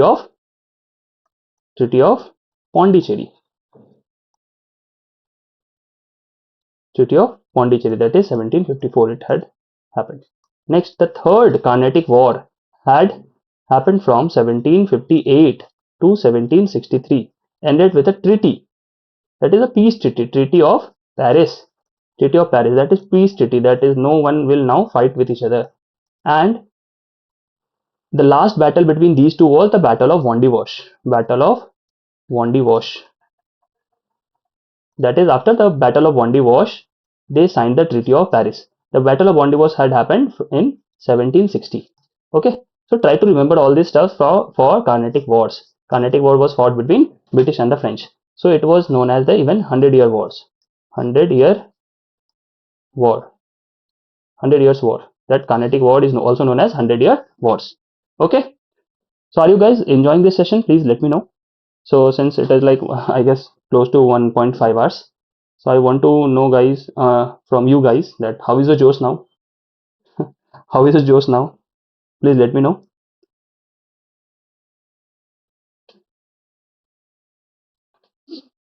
Hi, is your Josh is high now, right? So we are dealing with some of the very important question over here. So as you know, the modern history and the Indian independence struggle will play a very, very important role in an examination. That is why I have kept so many questions, right? Very good, very high. So if you guys are saying your Josh is high, so it will motivate me as well. Next, Josh is high, very nice. Next, The Treaty of Amritsar, that is 1809, was signed between the British and whom? So as you know, Amritsar is where? Amritsar is in Punjab, right? So who might be signing this?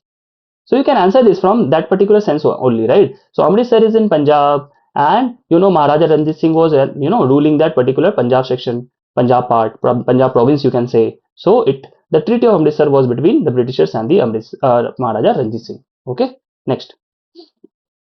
Very easy to deal with this type of question, right? Next, the subsidiary alliance was introduced by which British Governor General? So I already have discussed about it, right? It is Lord Wellesley. Lord Wellesley. So what it was in the year of, which year it was in? It was in the year of 1798. 1798. Lord Wellesley was the person who introduced this, right? Who started this? Okay, one important thing over here to remember is first,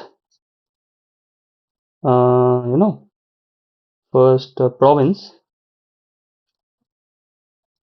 to adopt subsidiary alliance was first adopted by whom? By the Nizam of Hyderabad. Nizam of Hyderabad. Nizam of Hyderabad had adopted it at the very first go. That is in the year of 1798 only, right? 90-degree high. Please, decrease your angle. It should not be 90-degree. Just go with the 60-degree, 45-degree flow. So 45-degree, at 45-degree, the range is the maximum as per the physics. Okay. Next. So the subsidiary alliance was started in the 1798. It was started by Lord Wellesley, and the first province to adopt this subsidiary alliance was Nizam of Hyderabad. In that 1978 year only. Next, the Treaty of Salbai, that is 1782, ended which conflict? So the Treaty of Salbai. So here you can see Treaty of Salbai has came. Now I've already told you that I will discuss one by one, Anglo-French War. So we have discussed about Anglo-French War, that is Carnatic War. Now it is the time to discuss about Anglo-Mysore War. Okay, Anglo-Mysore War.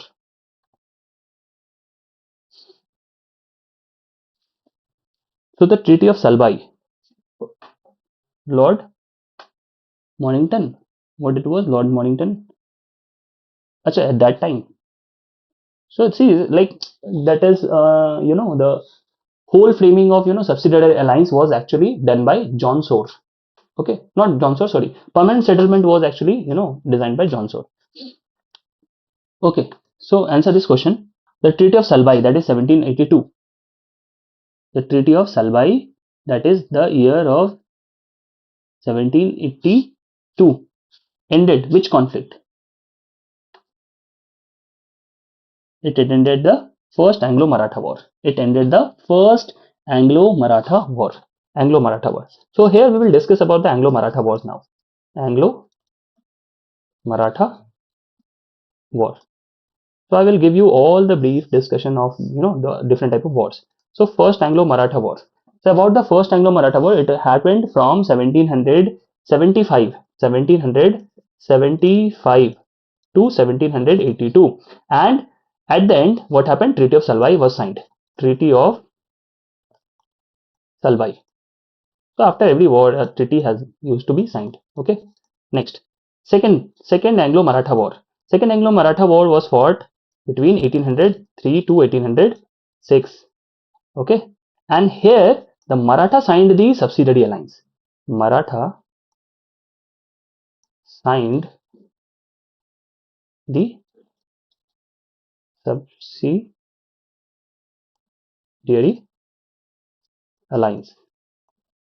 What was the year? It was in the year of 1802, close to 1802, right? Next, after signing the subsidiary alliance, okay, the second war started, broke. Next, third Anglo-Maratha War was happened in the year of 1817 to 1818, and it marked the end of Marathas. Okay, they were the very important and supreme powers. Maratha, they were the very important powers who actually challenged the whole, the whole mighty, Mughals as well. So important important year from Maratha is like in 1761. Third battle of Panipat happened. Third battle of Panipat happened. And it was between Maratha versus Ahmad Shah Abdali. Ahmad Shah Abdali. Okay. So during these phase, from 50s to 1800, Marathas were very powerful. So they were fighting in the, where this fight was happening in Panipat, that is in close proximity to Delhi part. So they were like, going close to the Punjab even. They want to annex the Punjab or even the, Sindh part as well. So that powerful Maratha was then. So they actually fought with the Ahmad Shah Abdali and they were defeated actually. Defeated. So there was no actually proper result in that. Ahmad Shah Abdali was even became very weak after this war, right? So when two superpowers used to fight, what will happen? The result will be very kind of not fruitful. Which battle confirmed? So please try to remember all these things, right? First battle, second battle, third battle of Anglo-Maratha War. Which battle confirmed British supremacy in Bengal? So it was not the Battle of Plassey, it was the Battle of Buxar, which actually, confirmed the British supremacy in Bengal, right? So Battle of Buxar, when it had happened, 1764. 1764. Okay. So in Buxar, what they did, he actually defeated the whole, Nawab of, so it was Nawab of Bengal, okay, plus Nawab of Awadh, plus the Mughal Emperor, Shah Alam II, right? Mughal Emperor versus Britishers, that is East India Company. British, or you can say East India Company. East India Company. So they defeated the whole force of this, that is Nawab of Bengal, that is Mir Zafar, right? They even defeated the Nawab of Awadh, that is Suja-ud-Dawla. Nawab of Awadh was Suja-ud-Dawla and Mughal Emperor Shah Alam II, right, in the year of 1764. So they were defeated in the battle of Buxar, and this marked the British supremacy in Bengal. Okay, so it was in the year of 1764. Okay, next. So in that way, in 1765, there was a treaty signed. Like after this war, what will happen? A treaty will be signed. The Treaty of Allahabad was signed. Very important. Please try to remember all these things, right? Please try to remember all these things. Next question. Question number 69. The Treaty of Bassein, that is 1802, was signed with which Maratha leader? By which Maratha leader? So the Treaty of Bassein was signed with which Maratha leader? Very important question. Very, very important question. So it is between whom?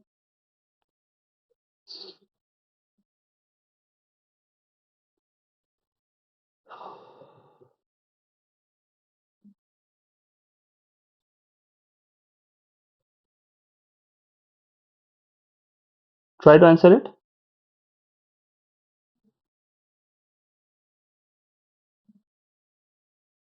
Waiting for your answer. Please try to answer it.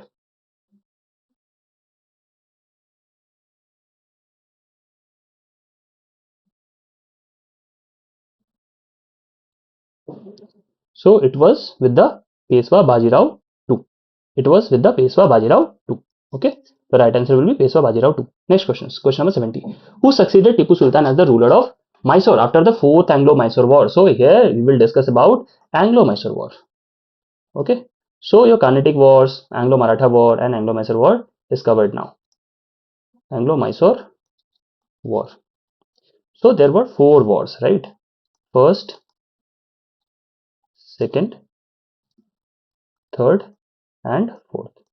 So what we have to do, we should know the time frame and the time year of the battlefield. So the first battle of Anglo-Mysore War had happened between 1766 to 69, and Treaty of Madras was signed. Treaty of Madras. in the year of 1969, at the end of the war, right? Next, second war will be fought in 1780 to 84, and another treaty will be signed. Treaty of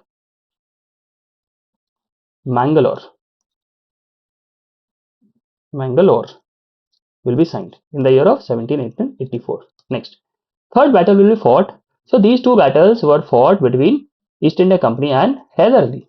It was between Hyder Ali and British East India Company. The third and the fourth battle will be fought with Tipu Sultan. Tipu Sultan. Okay, so third battle will be from 1790 to 1792. Okay, very important treaty, that is Treaty of Seringamapatnam. Treaty of Seringamapatnam was signed in 1792, right? Fourth and the last battle was in the year of 1799, under whose leadership? Lord Wellesley. Okay, so during this treaty of Seringamapatnam, what had happened? Tipu ceded half of his territory. That is why this treaty is very important, because as per the treaty, the Tipu Sultan had to cede half of his territory to the British Empire.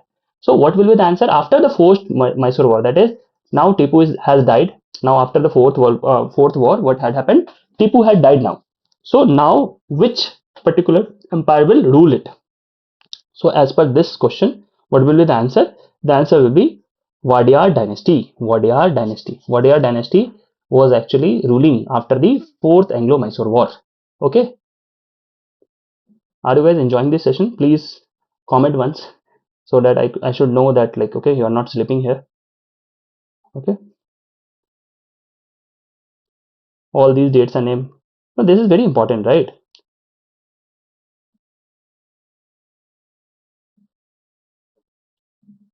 Okay. Next. Which Congress session marked the adoption of the famous Purna Swaraj or complete independence? It was in the Lahore session of 1929. So what we will do here, we will actually discuss two or three very important Indian National Congress sessions. Very important as per the questions. Right? Tipu Sultan was my hero. Okay, Tipu Sultan is known as the tiger of the south, or tiger of the Mysore. He used to call it by his name. That is, he actually popularized his name as tiger of the Mysore, right? So the right answer is Lahore session 1929. So see here, place, president. Okay, here, place and president. So what I will do is I will write some of the important sessions. So in the year of 1885, the first session has happened where it was happened in Bombay. President was W.C. Banerjee. So after this session, I guess you guys will be like kind of having good knowledge about the modern history as well. So it was from Calcutta in 1886. It happened in Calcutta. Dadabhai Naoroji was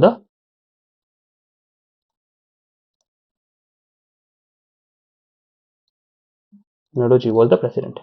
In the year of 1887, the place was Allahabad. Oh, sorry, Madras. It was, sorry, not Allahabad. The fourth one is in Allahabad. It is in Madras.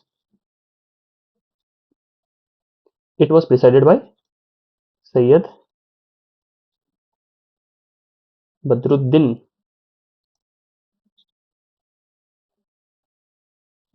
Tayyibji, right? First Muslim. First Muslim. So question are asked like in a way that, okay, who was the first Muslim president? Who was the first Muslim president of Indian National Congress? First Muslim, president of Indian National Congress was who? Sayyid Badruddin Tayyib, right? Next, 1888. It is Allahabad. These questions are very, very, very important, right? It was George Yule. George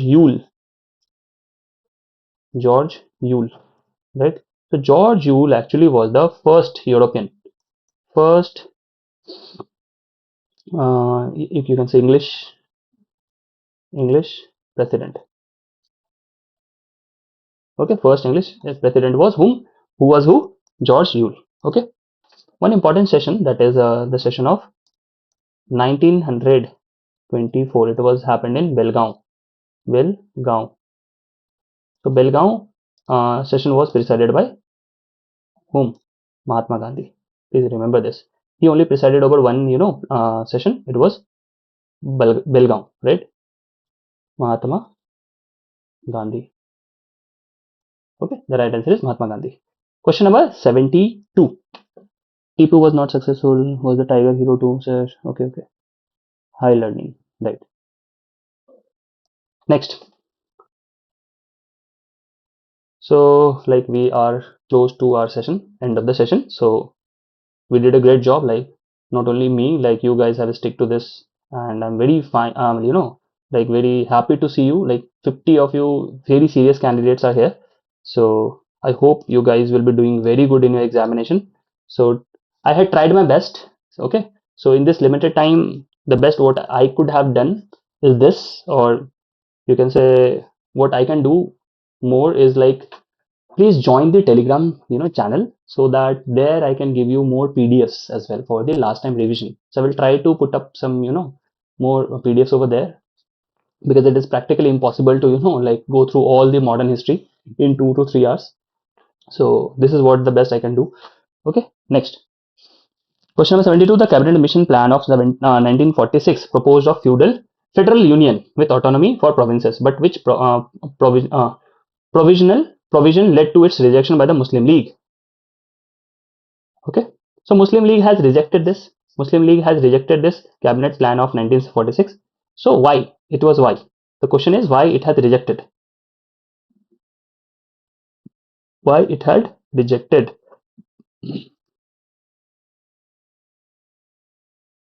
Because there was no provision for the Pakistan. So there was no provision for the Pakistan, as Pakistan had demanded for the separate nation. Okay, separate nation in 1940. Okay, so it was Pakistan resolution in 1940. Okay, the answer will be B. Which revolutionary organization was founded by Sachindra Nath Sanyal to promote armed resistance against Britishers? So in the latter part, what happened? There were widespread consensus among the people of India that we have to do armed resistance against the British rule, as the moderates had the way in which we will not be getting independence anyhow. So what is the right answer? Which particular revolutionary organization was founded by Sachindranath Sanyal? It was Hindustan Republican Association. Hindustan Republican Association, HRA. So HRA was actually founded in the year of 1924. Okay, correct. Next answer. So actually this HRA gets converted into HSRA. So the name will be Hindustan Socialist. So S is Socialist. Socialist Republic Association. It was under Bhagat Singh.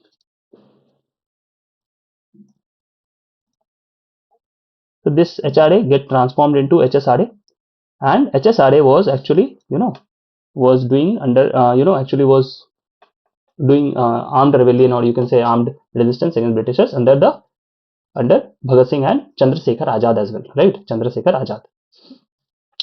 The August offer of 1940 was rejected by the Congress primarily because, so Congress rejected the August offer. The offer was like, they will give us a dominion status. Dominion status.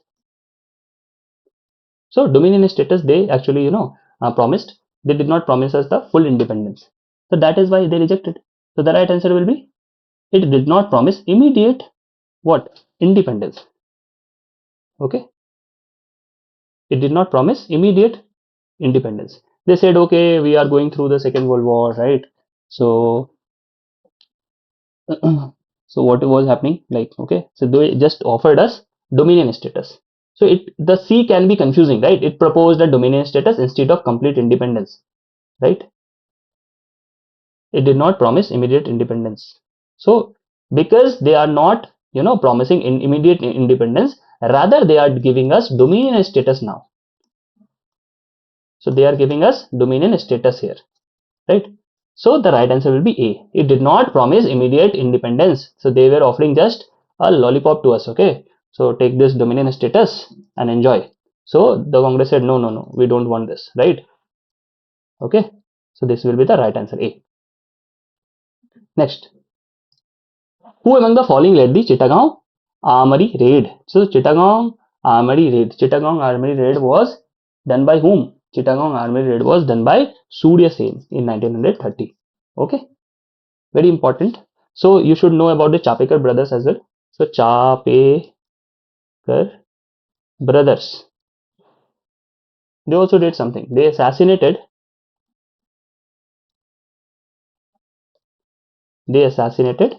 British plague commissioner, right? Plague commissioner, as he was not able to, stop the plague. So he was not willing even to, stop the plague. And who was it? It was W.C. Rand, right? It was W.C. Rand.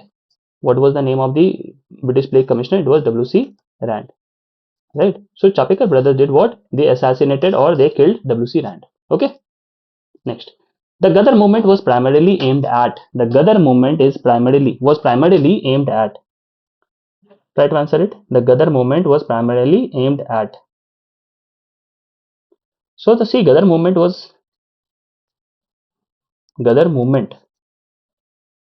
was an important phenomenon happening in USA.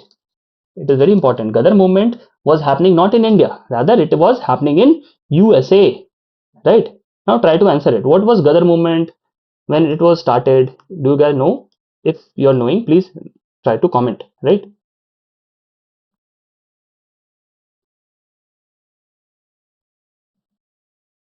So Ghadar party actually was founded in the year of when? 1913. Okay. Who founded it? Sohan Singh Bhakna.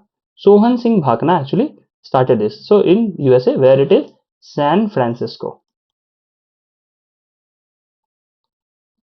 So they started Ghadar movement in USA. So the Ghadar party was established in Ghadar party was established in 1913. Founded by whom?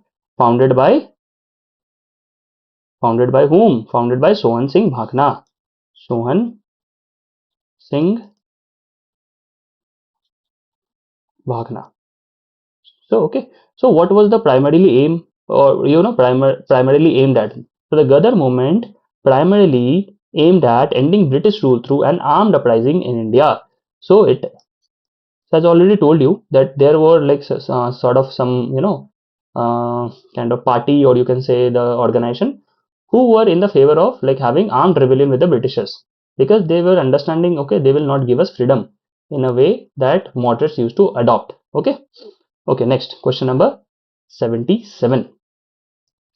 Which one of the following was a major grievance that led to the outbreak of revolt of 1857 among Indian soldiers? So it was like option number A. So use of Enfield rifle, where the cartridges was rumored to be greased with cow and pig. So cow was not accepted to the Hindus, and the pig meat is forbidden for in the Islam. So the Hindu-Muslim unity came after this event. Okay, so Hindu-Muslim unity had been seen after this event, right? So what will be the major grievance? That was option number A.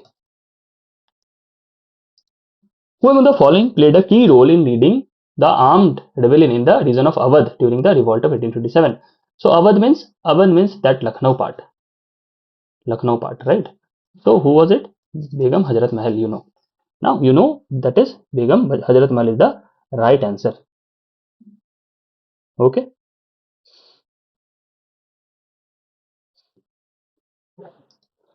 Which British official was sent to suppress the rebellion and eventually captured Delhi, ending the hopes of re-establishing Mughal authority during the revolt of 87. That is after the controlling of all this rebellious activity.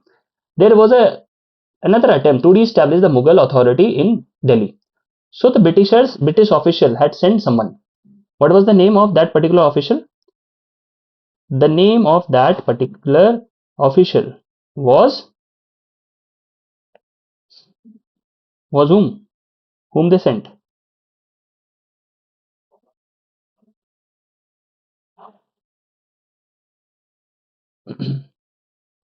They sent Major General John Nicholson. Major General John Nicholson, right? Next question.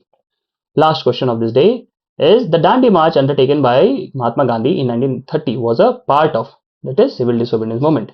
So the Dandi March had happened, was started from 12th of March 1930. 240 miles taken 24 days, right? Okay. Now some of the important questions we will discuss here in a quick session, right? In 5 to 7 minutes, or like more than not 5 to 7 minutes, we will do this. Okay. Okay. Shall we start? Shall we start the important parts as well? Okay. Next.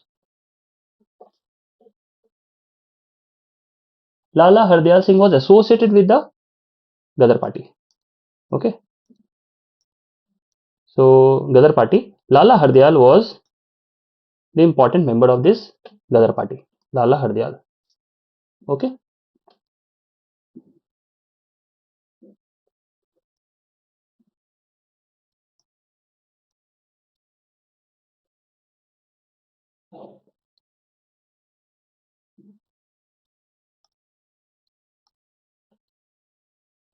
Lala Hardel was a very important part of this Ghadar party.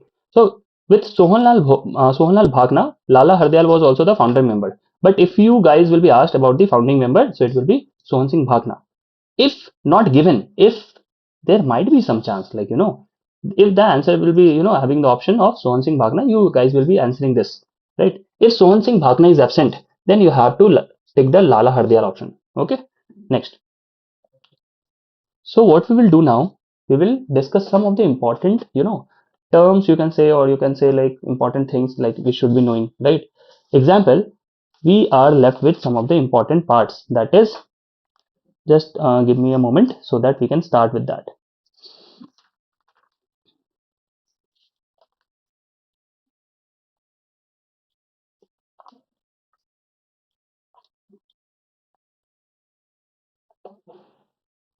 So important events, important events. Some more important events that is not here. So first is communal award, communal award. I will hardly take you guys like 5 minutes now. Communal awards was in 1932. Okay, next. Government of India Act. Government of India Act 1935. It had given us provincial autonomy. It had given us provincial autonomy. Okay, try to remember these things. Next.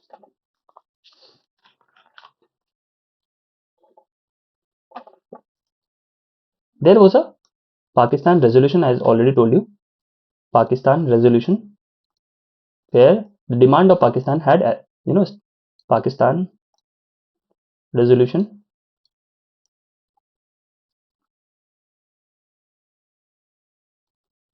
in the year of 1940. Okay, next. Individual Satyagraha.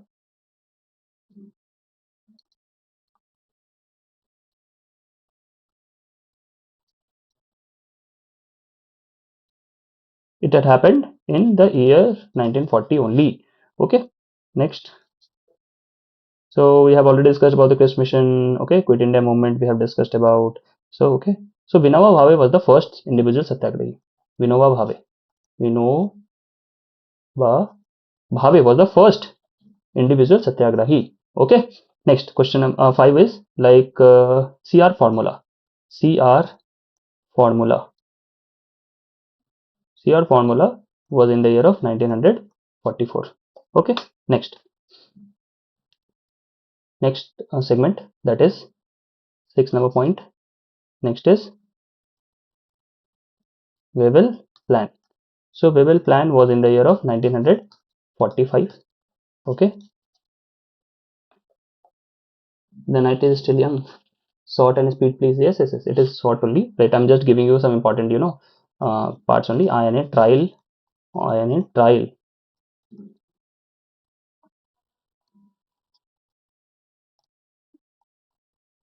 INA trial was 1945. Royal Indian Navy or Royal Indian Navy mutiny. It was in the year of 1946. Okay. And finally, Mountbatten Plan.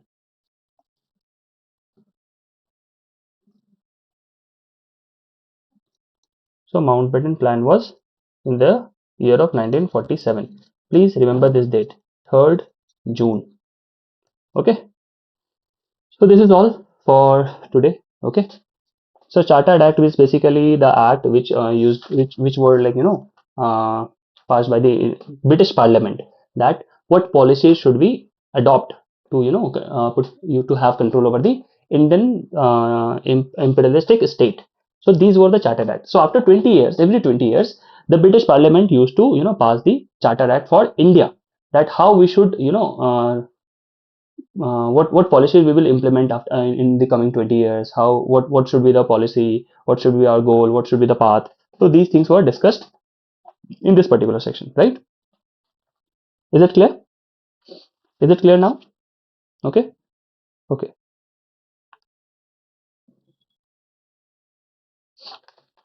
If you guys want to have that, like, just let me know. Important governors, important governor general questions, right? Important governor general questions can be 2 or 3. I will give you, right? First, father of civil services. Hardly 2 next more minute, right? Father of civil services in India, right? Who was he? He was Lord Cornwallis. Lord Cornwallis. Okay. Next.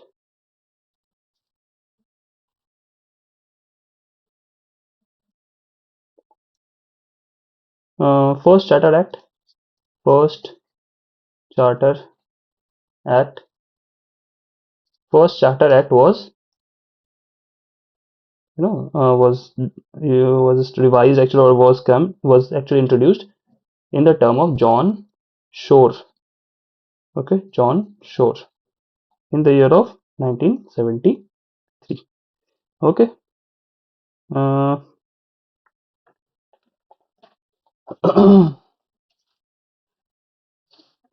next is like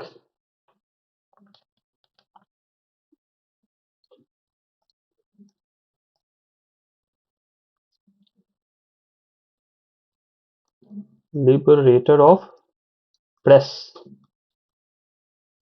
This was Metcalfe. It was Lord Metcalfe, right? So it was Lord Metcalfe, liberator of press. Okay, liberator of press. Who is it? It is Lord Metcalfe.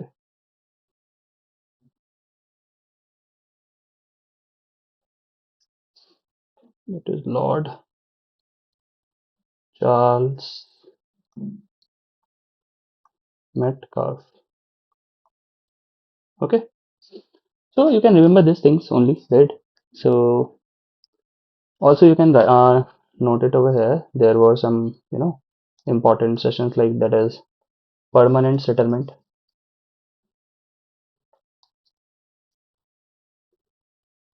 So permanent settlement, Rayatwari system, and next is Mahalwadi system. So you guys can be asked about this. So permanent settlement, what was the time frame of permanent settlement? If you guys know, you should know. So you should be knowing actually, right? So permanent settlement was planned by John Shore but implemented by whom? Lord Cornwallis. So planned by John Shore, right? But implemented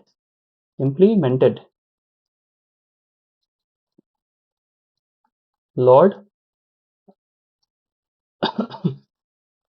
Cornwallis. What is the year? It was in the year of 1793. Okay, Rayatari system was introduced by Lord Munro. Sorry. So this permanent settlement was introduced in Bengal, Bihar,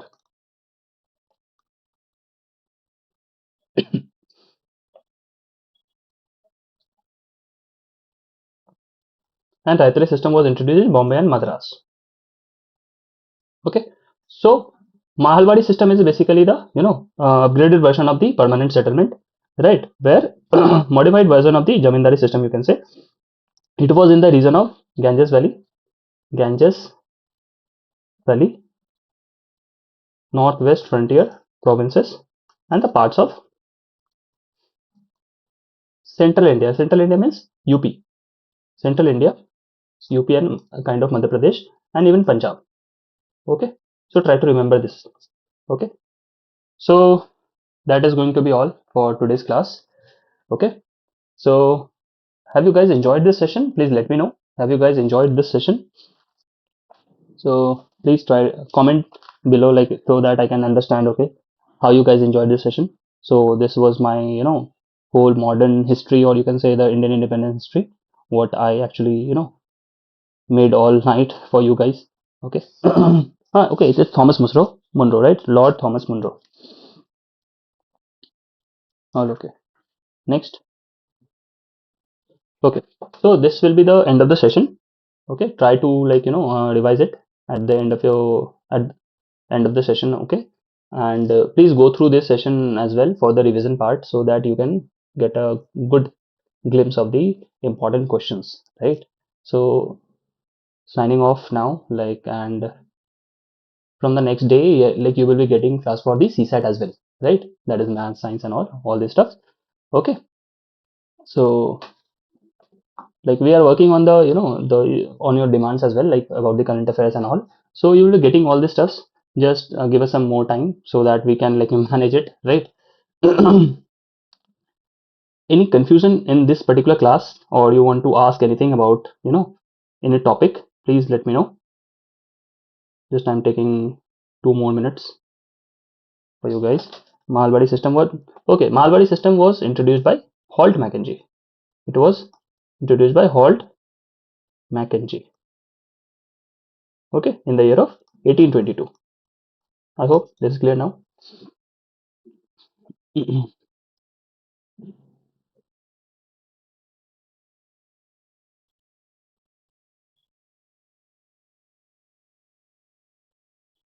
So Rayatari system was introduced in 1820. Okay, I hope this is clear now.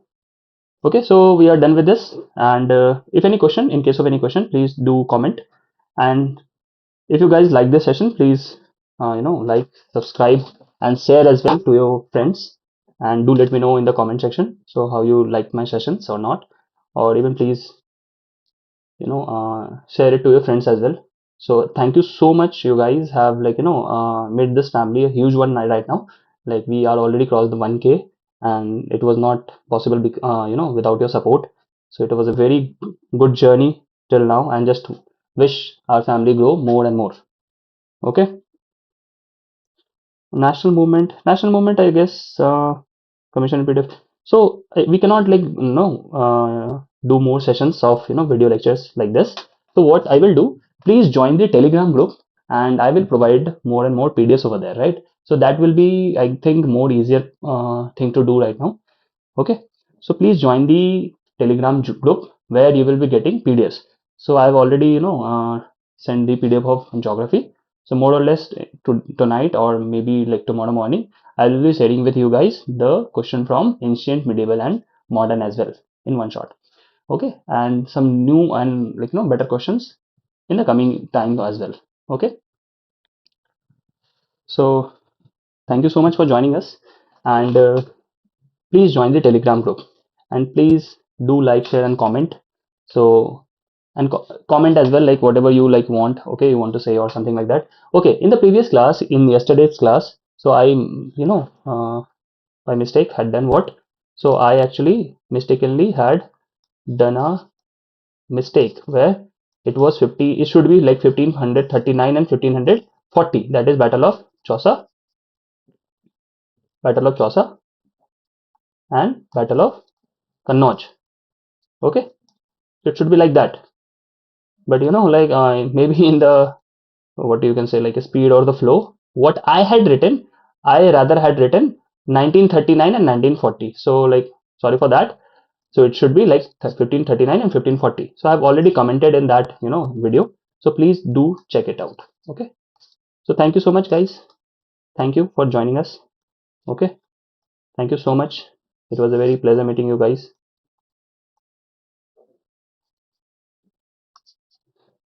Okay.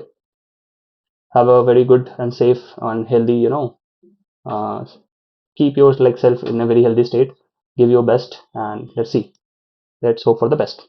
Thank you so much and God bless you. Thank you.